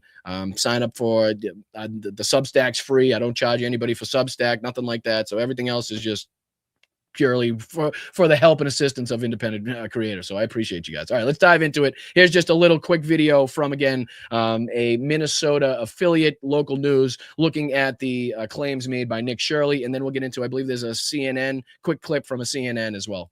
Growing number of Minnesota daycares disputing allegations of fraud and empty buildings at their center. Now, this comes as state officials visit daycares that were featured in a now viral video to ensure that there are actually children attending. Raya Katene went inside one of those daycares today and has our top story. Raya? Well, we stopped by a few of the child care providers featured in Shirley's video, and the director of ABC Learning Center in South Minneapolis tells me he feels as though this is a political and a form of racial profiling. He says that's opposed to a good faith attempt at uncovering fraud.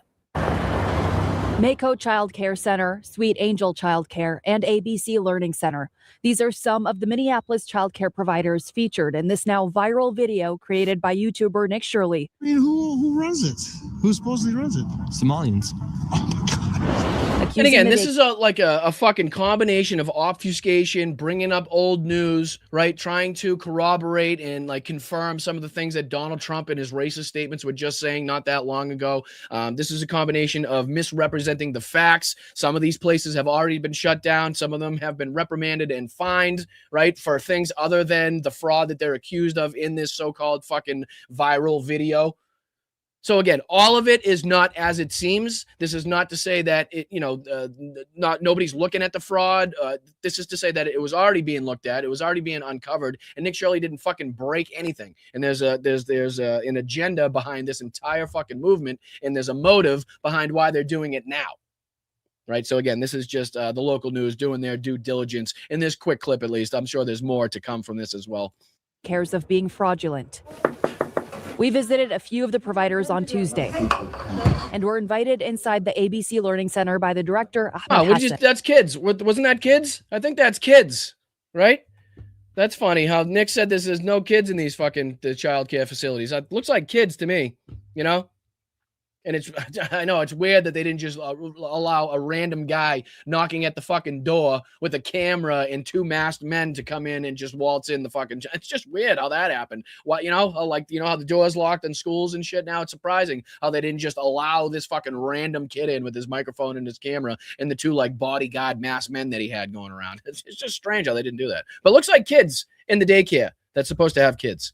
On Tuesday and were invited inside the ABC Learning Center by the director, Ahmed Hassan. There's no corruption going on here. According to the state, ABC Learning has been open for about 6 years and is able to serve up to 40 kids at a time. That's their classroom. They eat here. Hassan says the center is open 7 days a week, and he was there when Shirley showed up exactly 2 weeks ago. That's the one with the masked people and doesn't have a plate. This surveillance video captures Shirley arriving at the center a little after noon.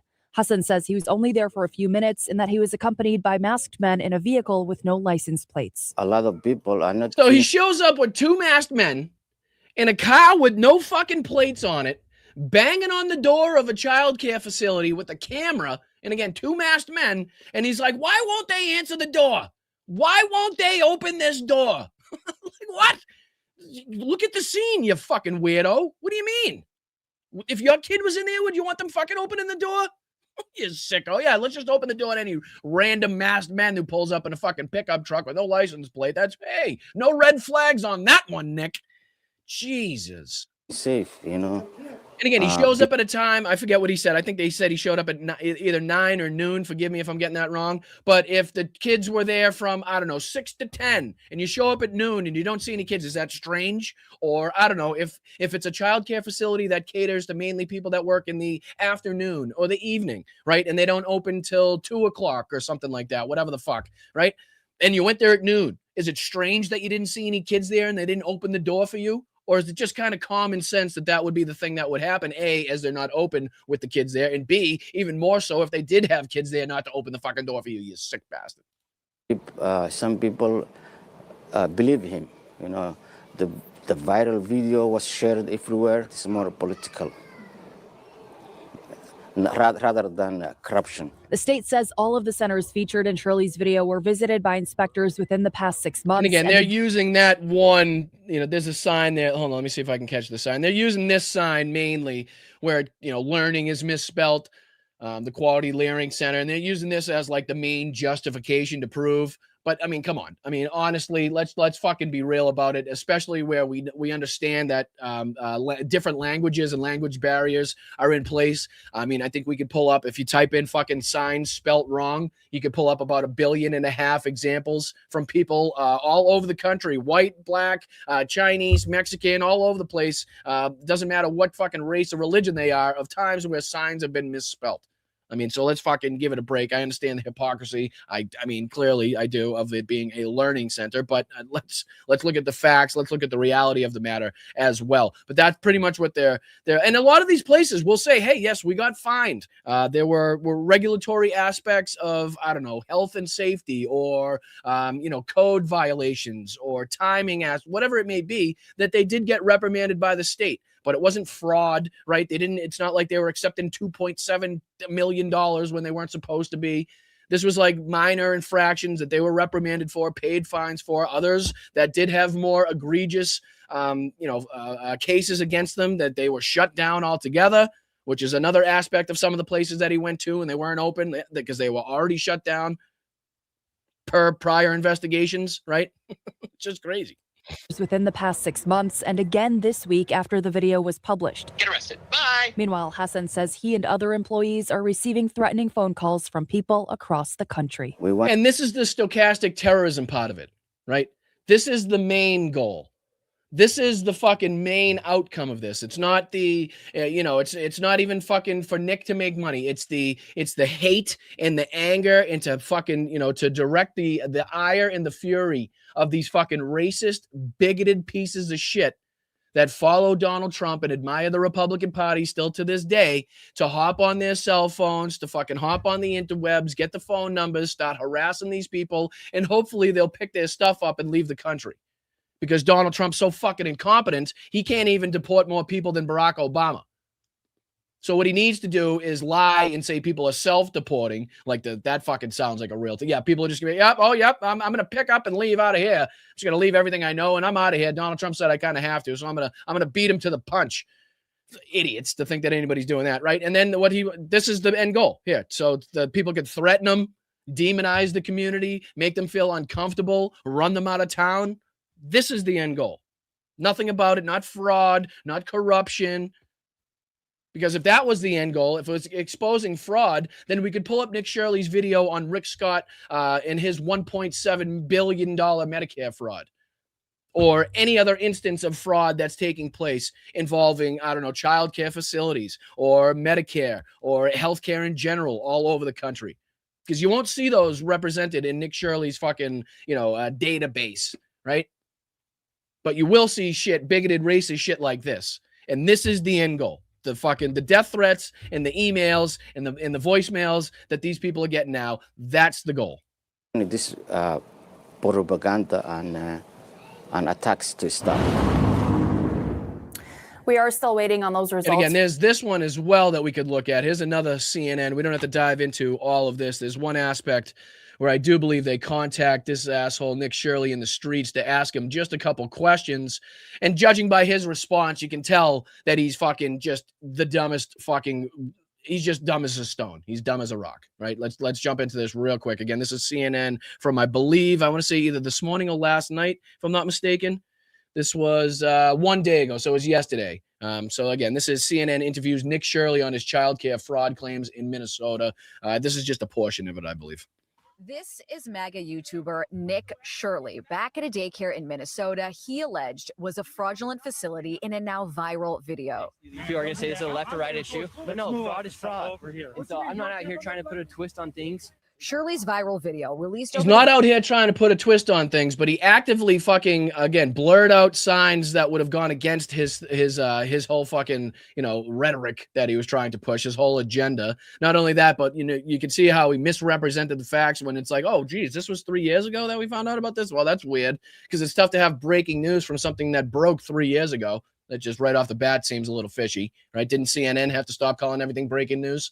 Now they're reporting on something that this called breaking news. This kid called breaking news from 3 years ago.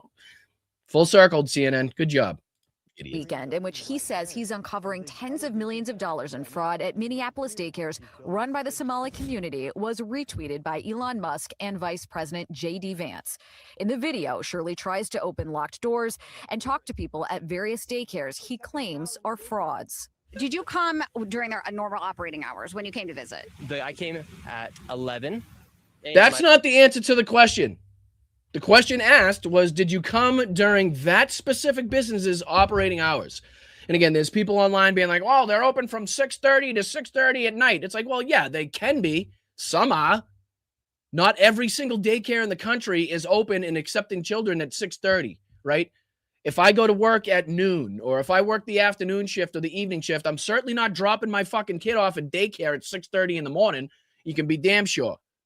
So you can be certain that there's other daycares that, again, cater to different people's needs, open a little bit later, open a little bit earlier, our evening daycares, that sort of thing. Like, I'm sure that's not out of the ordinary. But to say that, like, everybody in the world drops their kid off at daycare at 6:30 in the morning, so if I show up at a certain time, they should be there, is kind of fucking asinine. It's a ridiculous thought. I believe, and I also came the following day, later in the day. The point of it is okay, so was that during the business hours of that business, you absolute twat bag? It's a simple question. It was about 6 words. Did you come during, you know what I mean? Yes or no? I don't care the time, because the time is irrelevant, because these businesses may operate. I think some of them were saying like the kids came at 12, or the kids came at 12:30, or the kids came at 1 or 2 or something like that. You know what I mean? So if you came at 11, not doing much good to your story. Whether or not I came at the right time of their operation hours, the point is that blacked out doors, they can't give you any information. You call that number, no one answers. Blacked out doors, again, if you look on his own fucking video that he shot, he also recorded a pizza place, a business, a pizza business that also had the windows blacked out. And again, if you look, in Minnesota, if you look just on the ground there, what you'll see is snow. Right? Snow sometimes has the ability to be blinding, right? It'll create this glare. Sometimes they call it snow blindness. I'm pretty sure they actually do call it snow blindness. A lot of people, that's why you'll see them wearing sunglasses and fucking, goggles while they're out skiing. Otherwise, you'll go fucking blind because of the glare on the snow. A lot of the times what happens in places like Minnesota, and they'll do that on the windows to avoid the glare from the sun reflecting off the snow that they inevitably get this time of year. Because you can go back and actually look at some of these other businesses, some of these other establishments and the daycares during the summertime, and they don't have that fucking blacked out shit on the window. So it's almost like you could do a little bit of research on that aspect of what you're claiming now on CNN, and you can stop yourself from looking like an asshole and be like, oh, okay, so that has absolutely nothing to do with like hiding the again, not only that, but wouldn't you not want people walking by, random people walking by, being able to sit there and peeping Tom on kids at a daycare? I wouldn't have a problem with it, like having the windows blacked out. If my kid went there, okay, yeah. So if people are walking by randomly, they can't just sit at the window and fucking stare at my kid in the daycare. Makes sense to me, but that's not, I don't think, the reason in which they're doing it here at these specific daycares at this specific time of year. It's more so, again, for the glare, the snow, probably to retain some heat as it gets fucking frigidly cold in Minnesota during this time. I wasn't trying to go inside, and there should be a way for somebody to actually be able to call that number and somebody to be able to answer. These aren't real businesses. But surely you don't think a daycare should just be unlocked. You shouldn't be able to just walk into a daycare. Should be a reception. A reception. Anybody should just be able to waltz into the reception of a daycare. Are we on the fucking same planet, people? I mean, what planet am I living on? What planet am I living on where this kid's getting fucking millions of views? He's being fucking propped up on Pretty Big Douchebags podcast. CNN's interviewing him. He's got Elon Musk and JD Vance retweeting his shit. And this is the fucking kid This is the response and the answers and the facts that he's given? What the fuck? You should be able to waltz into any daycare to go to the reception. You're not checking into a hotel, you fucking brainless twat bag. What the fuck? Oh my God. And it was right about the time, I forget, was it after Columbine where it started becoming where schools were more locked down? Because when I went to school, everything was wide open, right? Everything was fucking wide open. The doors, the windows, you could come in and out as you please. But I think it was a few years after I got out of high school that all changed, where you started having to, buzz in at the front door. All the doors were locked. You couldn't enter or exit the building without permission. You needed a pass, photo identification, all that fucking shit, right? I mean, why would you just want people now in 2025 going 2026, excuse me, right? Knowing the fucking the violence and knowing that, what was it? The main killer of children, was it last year? And forgive me if the statistic changed over the year, but at one point during the year, the main killer of children in this country was guns in schools. Let that fucking sink in. And this kid thinks you should be able to waltz into daycares to fucking just go into a reception area. Give me a break. Give me a fucking break. Can we somehow get back to the same planet at least? I don't know how we can engage in a political fucking discourse if you're on Mars and I'm here on Earth. Makes no sense. Every daycare is locked. Their doors are locked. And so, okay, you bring up a fair point. Then why? It took one fucking. What they said is all daycares are locked. Okay, you bring up a fair point, and that totally disregards everything that I just said and all the points that I just brought up in the last 10 minutes. And that's a good point made by you. And at some point, I'll have a comeback for that. But right now, I don't. So good point. Fair point. Can't they actually give me information how to enroll a child? Federal law enforcement. You are a child. I wouldn't give another child information on how to enroll a child either. You're like fucking, what are you, 12 and a half? Have you even shaved yet? No, he hasn't. This kid has never once picked up a fucking razor in his life. He looks like he's fucking young enough to be in the child care center, for fuck's sake. And he wants the enrollment papers? Get the fuck out of here. You think we're stupid? How many parents every day show up with a camera, two other fucking guys with cell phones out recording, a microphone to enroll their kids? I'd say something fishy was going on. A couple red flags there, Nick. I think they were rightly, they were correct to turn you down if that was even the case to begin with. You bring up a fair point. Then why can't they actually give me information how to enroll a child? Federal law enforcement has been investigating fraud in Minnesota for several years. Several years. What was that they said? I could have sworn that they said several years. One more time, CNN. Just give me that one more time. Federal law enforcement has been investigating fraud in Minnesota for several years. Several years. Attorney General So Pam Bondi that makes it physically impossible for Nick fucking Shirley to have broken the story. Am I right or am I wrong? Am I right or am I wrong? That's just the way the world works, right? That's how words work definitionally. You can't break something that's already, just come on, man. And FBI Director Kash Patel said on social media they've You indicted get the director of the fucking FBI, the attorney general. Like, this was just, we're living in the fucking Twilight Zone, really. We really are. The same douchebag that did the fucking Russian propaganda in Ukraine is now being fucking not only retweeted and his story picked up by, but it's actually dictating federal policy right now because of a story that broke 3 years ago and has had shutdowns, investigations, prosecutions, arrests. Oh, wild shit. Wild fucking shit. All right. of defendants. DHS. Let me see. I don't know if they speak to him anymore. I think they ask him maybe another question here. Let me see. Yeah.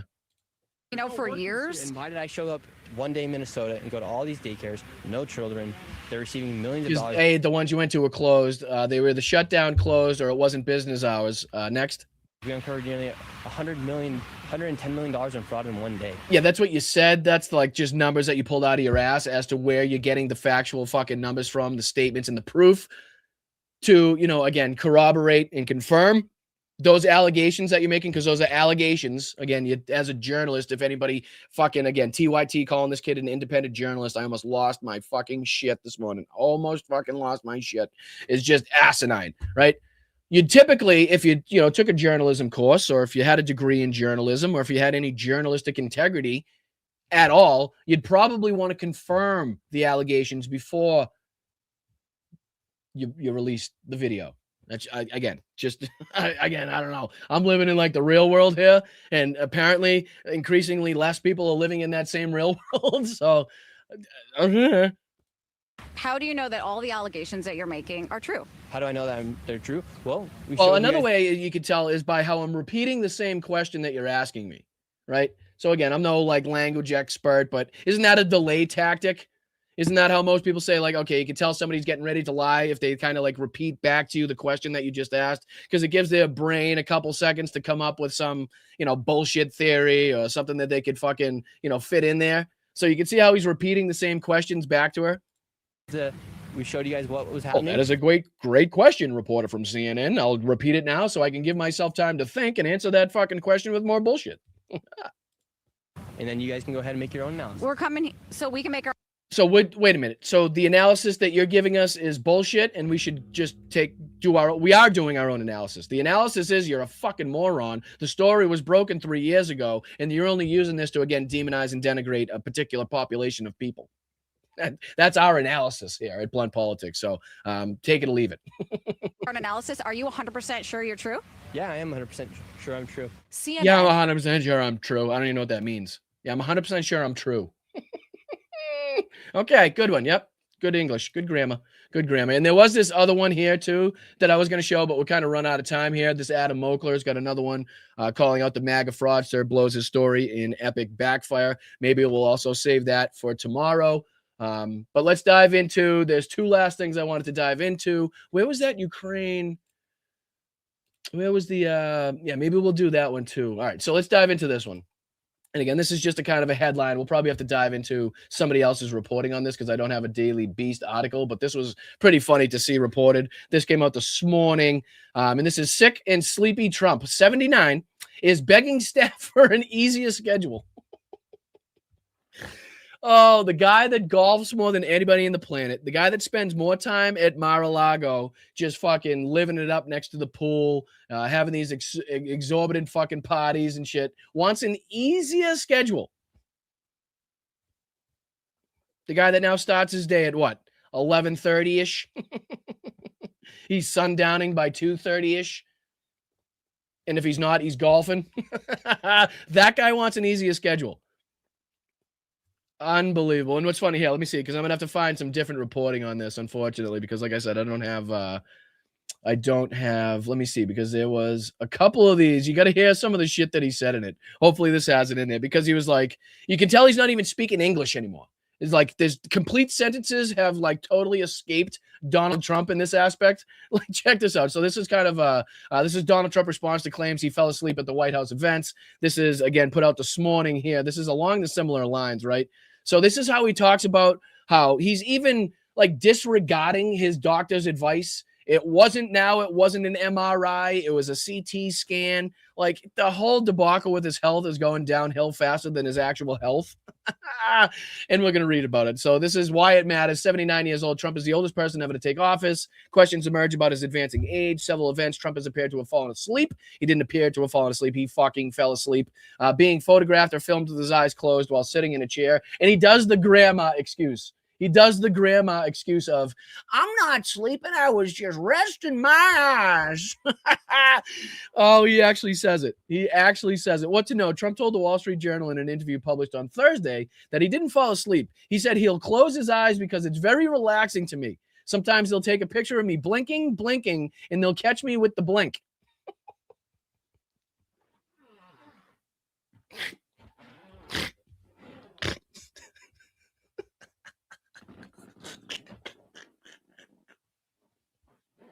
And they'll catch me with the blink.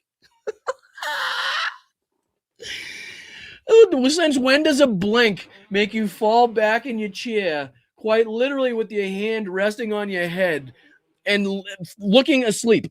I mean, I've blown. What's the fucking past tense of blinked? Blinked? Sorry, I just had a brain fart. I've blinked a lot of times, assuming in my life, right? None of those times have those blinks ever made me go.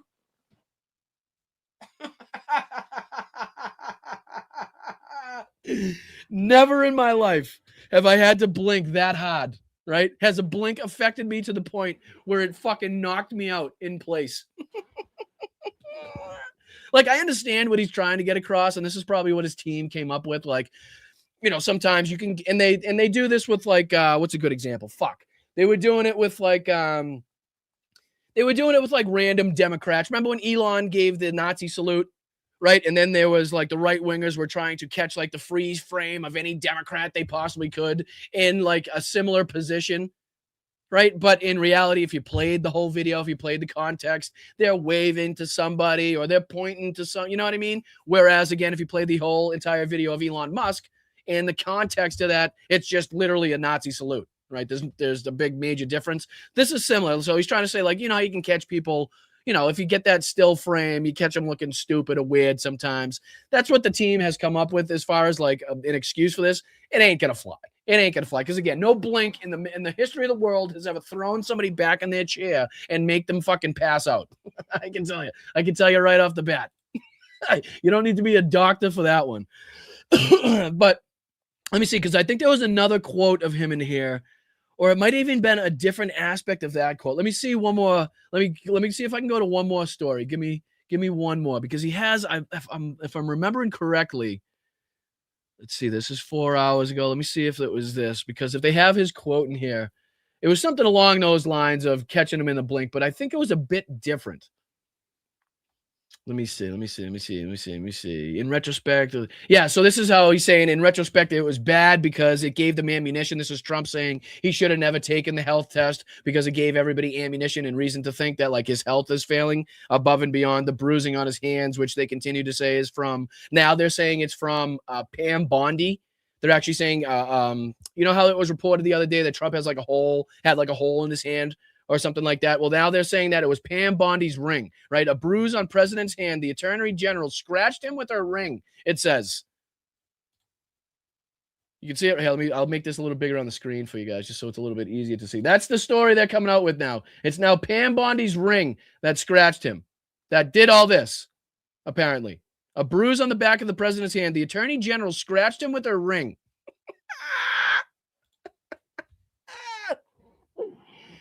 Hey, get the fuck out of here.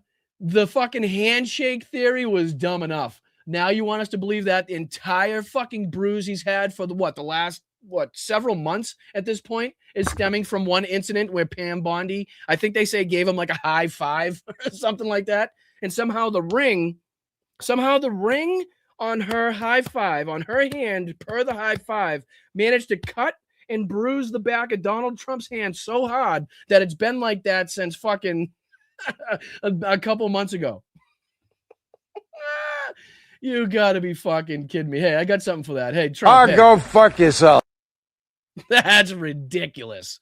Stop it. How dumb do you think your fucking people are? That's the question that I have to ask. That's the question. Yep, that was done by a ring, they say, ladies and gentlemen. That was done by a ring. Pam Bondi's ring. So this, oh, look at Trump. Yeah, there he is. That's a blink. They'll take a picture of me blinking. Shit, where is the other quote? I want to hear the other quote. It's very relaxing to me. They'll take a picture of me blinking and catch me mid-blink. But there was another, if I'm not mistaken, there was another aspect to that quote. They say aspirin is good for thinning blood. I don't want thick blood pouring through my heart. I want a nice thin blood. Oh, my God. Unbelievable, this whole thing. But yeah, now they're changing it. This is where they say Trump said he was offered either a CT scan or an MRI, the definitive rule out any cardiovascular issues. Now they're saying it was a CT scan. The president initially described it as an MRI, but didn't know what part of the body it was on. And then a CT scan is a CT scan is a faster diagnostic tool than an MRI. So that's the new story they're coming out with. But goddamn, let me see if there's just. Give me a second on this, because I thought there was. I'm gonna go back to the first one that I pulled up. Let me see. First one that I pulled up, I believe, was this one. because I'm looking for this other quote in here because it's fucking funny. And I for some reason that one that he talks about the blinking, that's not really striking me as the one that I saw. I might be wrong. The big issue is transparency. Excuse me as I just read through this. Additional benefits. Oh, here's what Trump says. Yeah, Trump told the Journal he tried compression socks. Let me make this bigger. Yeah, this is a little aspect that I want. So he had compression socks that he tried that he says right here, right? So Trump told the Journal he tried compression socks, but he didn't like them. He also suggested he was not interested in taking up regular exercise. He says he just doesn't like it. It's boring to walk on a treadmill or run on a treadmill for hours and hours like some people do. That's not for me. Yeah, here he is. This is where he says it must be that same. That must be that same one that he talked about. For some reason, I thought it was a different one, but that's where he says, "I'll just close." Oh yeah, this is the full one. That's what it was. I'll just close. This is the sentence from President of the United States of America. I'll just close. It's very relaxing to me.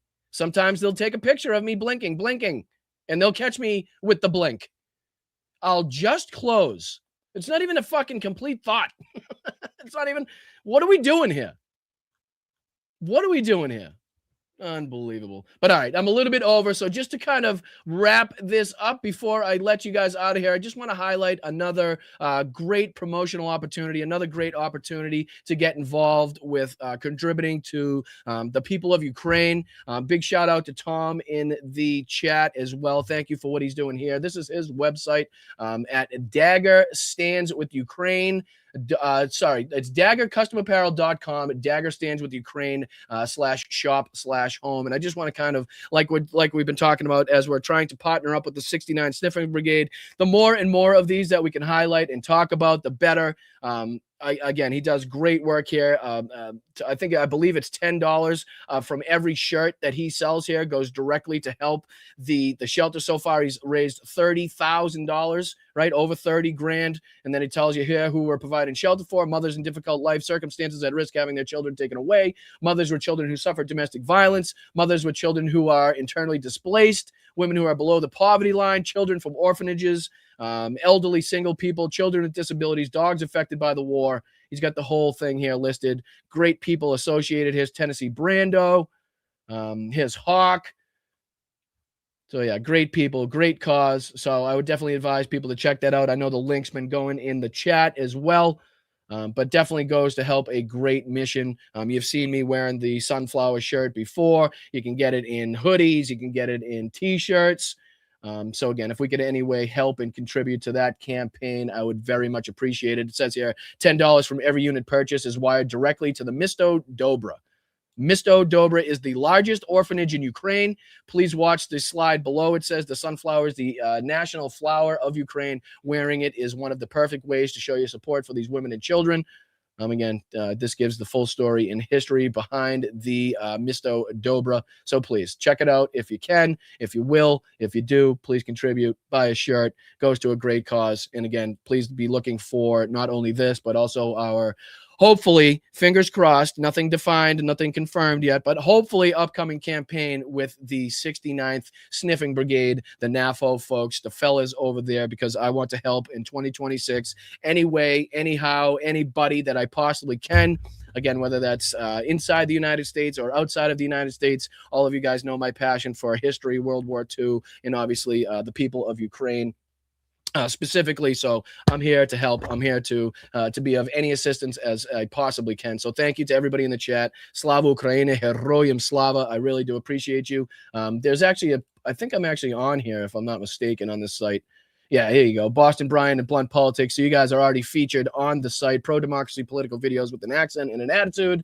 Here's a few of the different videos here. So once again, big shout out to Tom. Appreciate what you're doing here. Thank you so much. Other great people on here. Resist a Vic, like I said, Tennessee Brando. If we could get others involved, other creators involved, I'd love to get some of the people maybe affiliated with the trip and the humanitarian aid trip that I went on would be great. So again, if we could highlight this, we could highlight the NAFO folks. If we could raise money for trucks, vehicles, T-shirts, orphanages, the whole 9 yards.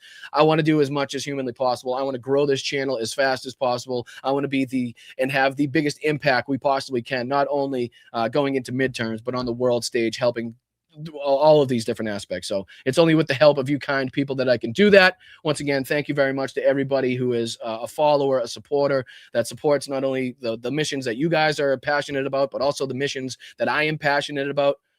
If you could watch my show in conjunction with other great independent creators, I think you'll have very well established knowledge and a well-rounded aspect of world knowledge, domestic policy knowledge, what's going on between the two parties. So independent media is really stepping up in a big way, and I'm just really honored to be a small part of that. And thank you to you guys, the mods. Thank you to you guys in the chat, the best chat on YouTube, the best chat on Twitch, the best chat anywhere on the internet, for helping me get to even this position. So let's get to 20K. Let's continue to grow. I appreciate you guys. There's going to be a lot that we have to discuss tomorrow. I apologize for kind of flying through the rest of those kind of bits and pieces of stuff that I wanted to touch on, but I thought it was a great moment, a great time, and a perfect opportunity to play the Zoran inauguration, AOC, Bernie, and what Zoran had to say. I hope you guys were inspired. I hope it kind of pumped some people up, gave you a little bit of a boost to come back and fight even stronger in 2026. So what do you say we get into thanking some people for their contributions, and then I'll get you guys out of here so you can enjoy some other great independent creators.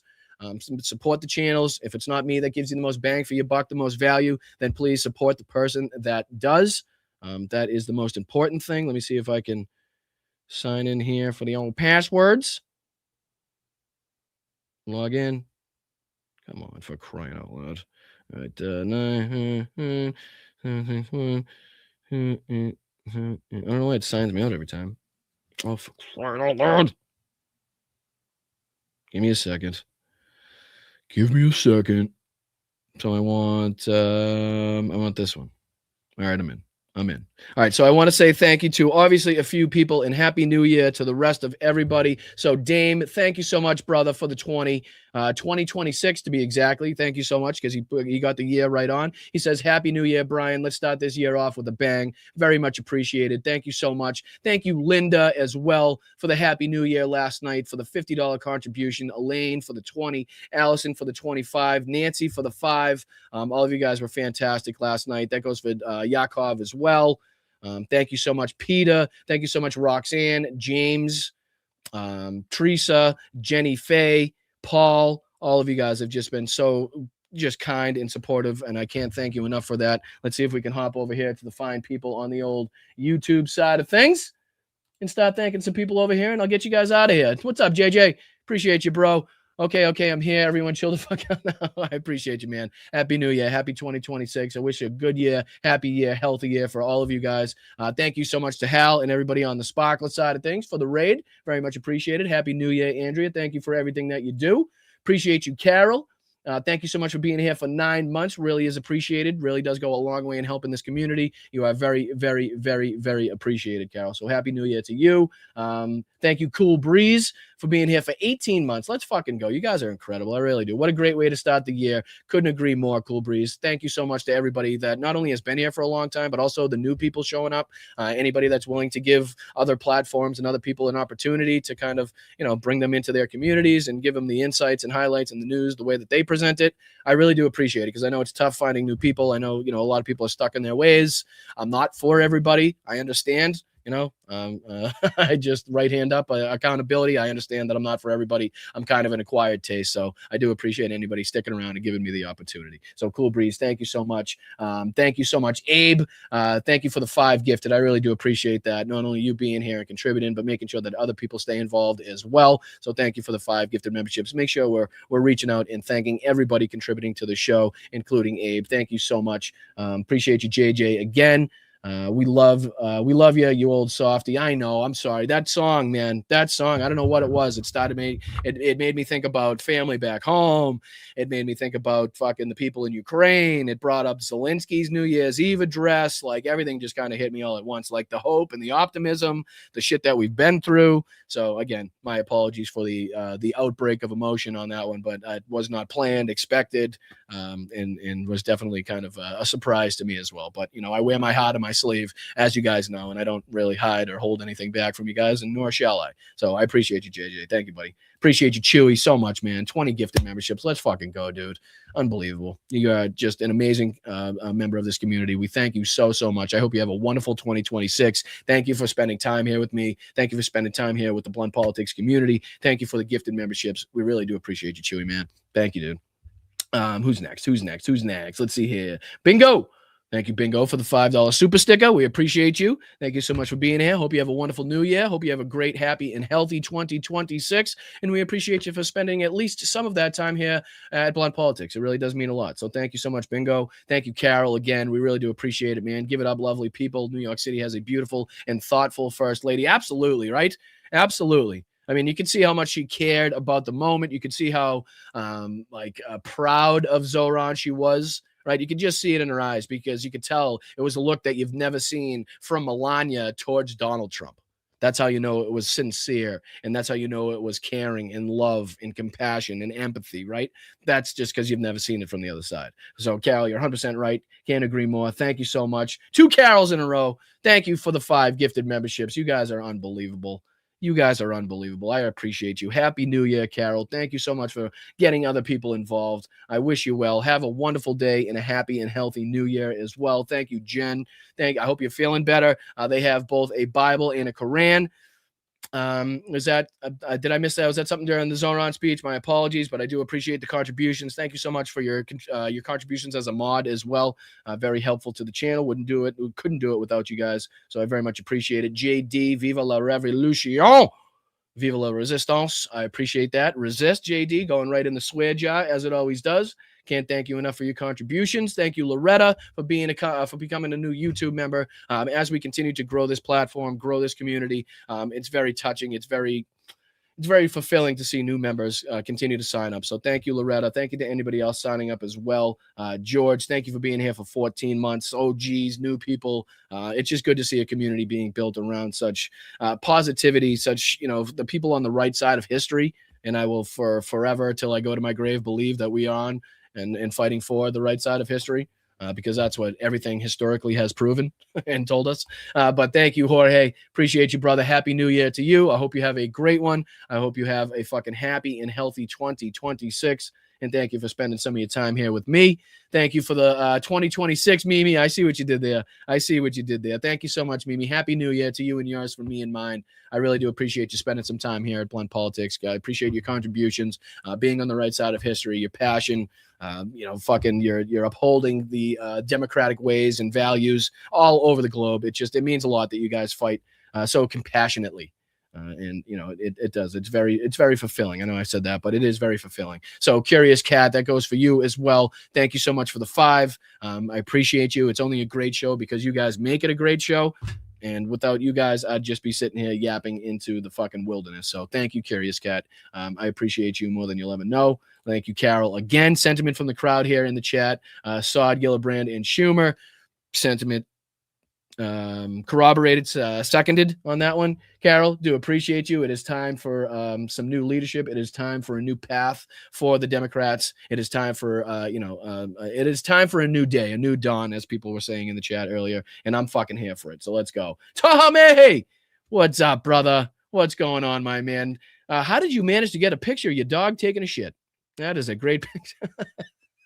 Congratulations, my man, on being here for 1 year. Thank you so much. I hope you're well. I hope you had a great New Year's Eve. I hope you have a wonderful 2026. We appreciate you here at Blunt Politics. Thank you so much for everything, and we can't wait to see more of you here during the year. So let's go. Keep fighting, brother. I appreciate you, man. That goes for right back at it, my dude. Let's go. You the man. Happy New Year. Thank you so much for the 20. I appreciate that, dude. Thank you so much for not only being here for a year, but contributing financially. You're just amazing. Amazing. All of you guys are. That goes for Victor as well, becoming a new YouTube member. Slava Ukraina, Victim, Heroyam Slava. I appreciate you and everything that you do. Thank you for your support. Happy New Year to you and yours, for me and mine here. I hope you have a wonderful one. I hope it's happy and health-filled. Let's see, who else? Oh, Victor again. Let's go. You guys are unbelievable. Trump administration restores visa for Tenet Media's Lauren Chen and her husband. They moved back to Nashville days before Nick's video came out. Ooh, there's a little bit of fucking insight, huh? That's a little bit of insight. Trump administration restores visa for Tenet Media's Lauren Chen. Why the fuck now. Right? That's all right. We'll have to look into that. I appreciate that, Victor. There's something to look at because there was definitely some alternate funding for this to push it out the way that it's been pushed out. So, Victor, appreciate you again. To you and yours, from me and mine. Happy New Year. Bobby Slacks. What's up, Slacks? You, fuck you. I appreciate you, brother. Happy New Year to you, Mel, Dungaree, Dog, Logan, all of my fellow Bryantologists. Thanks in advance for all of your kind greetings, love, and Slava Ukraini. Heroyam Slava right back at you, brother. Thank you so much for everything that you've done throughout the years. Thank you for your contributions here. Happy New Year to you and yours from me and mine. Can't wait to see more of you throughout the year, buddy. Appreciate you. I really do. Thank you, Bingo. California loves Boston, bro. I don't know about that. I don't know about that. I wouldn't be so sure. Like I said, I'm an acquired taste. And typically don't hold back. So that remains to be seen. But Bingo, I love your optimism. I appreciate the kind words. I appreciate you. Thank you so much. Have a great one. Bridget, thank you so much for the Happy New Year. Thank you so much for being here for 8 months. You guys are just incredibly fantastic. I can't thank you enough. All 27 and growing people that have contributed today. It's unbelievable to see that we could build a community like this from politics, from, an idiot like me. So it's awesome. I really do appreciate it. Thank you, Bridget. Thank you, Crimson. Happy New Year to you and everybody else. I do appreciate that $20 contribution. It means a lot, goes a long way. Happy New Year. I hope it's fucking happy and healthy. Can't wait to see more of you again in this coming year, and I appreciate you. Same thing for Liz as well. Slava Ukraini, Heroyam Slava to you, Liz. Thank you so much to everything that you do. Thank you, Mark, and all the rest of the mods. Happy New Year to you. Thank you for being here for 15 months. It really means a lot. And then rounding it out today, Silly Willie.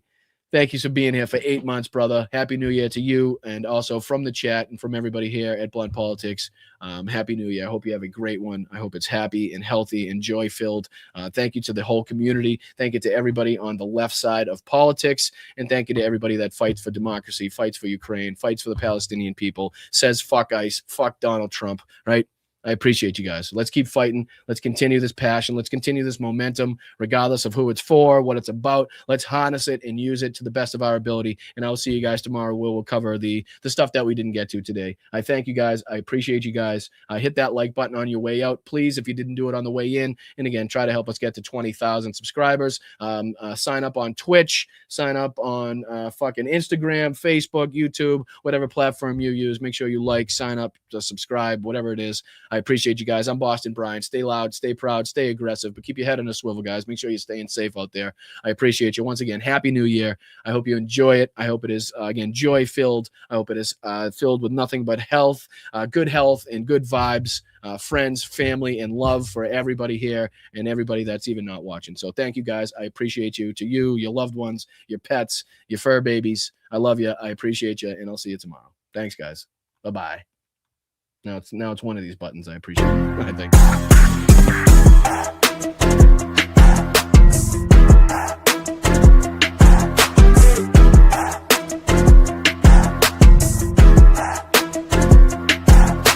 Yo, MySpace was the shit, bro.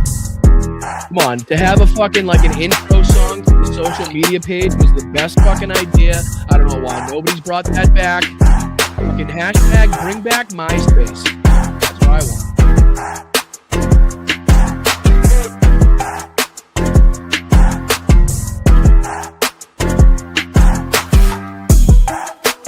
Thank you to the mods. Thank you, Tiff, Tanya, Mark, Adam, Lakira, fucking Jen.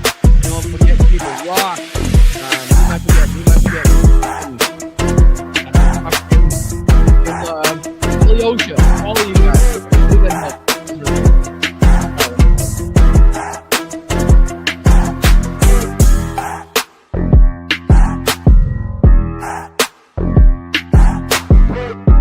Hey guys, thank you so much. Thank you, Bob. Love you, big guy. Happy New Year to you. Happy New Year, guys. Hope you have a great one. Jolie, thank you, Gamer. Thank you, Karen. Thank you, Carol. Thank you, everybody. JC. Thank you, Jeff. Thank you. You're the best. Thank you so much. Thank you, Karen. Thank you, Allie. I like that the way out. Oh, thank you, Sarah. Thank you, Clara. It's like absolutely my pleasure. Thank you for giving me the opportunity to give you that hope. Thank you so much for everything that you do.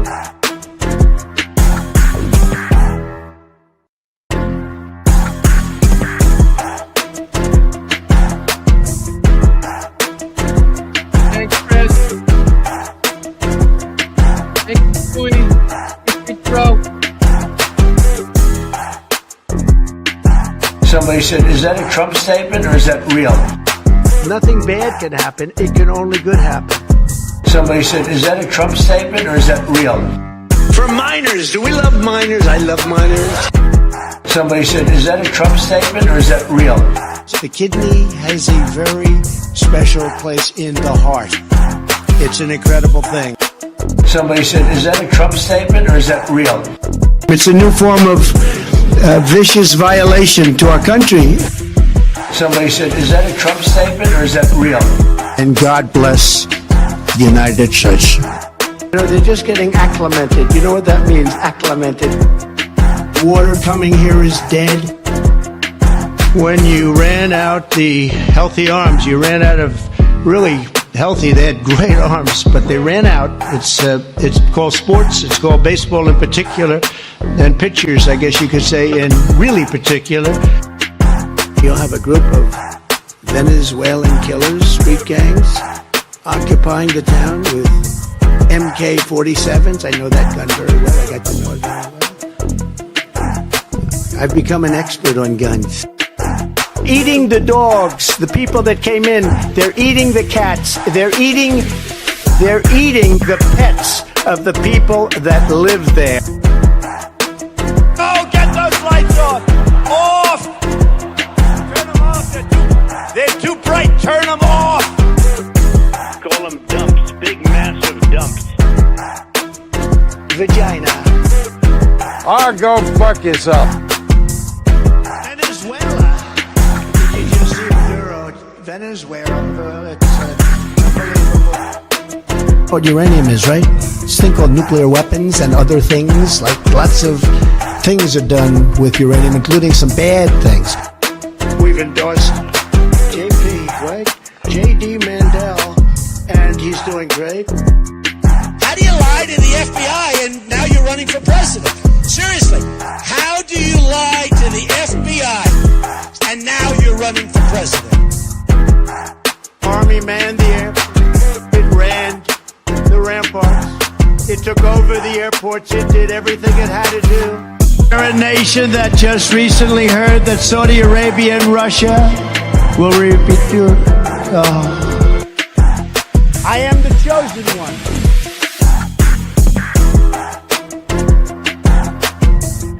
We always do about this time. In the hell was that all about? Hey, you got a little chubby going there. Refer to my hands. If they're small, something else must be small. Hey, you got a little chubby going there. Fucking Nazis.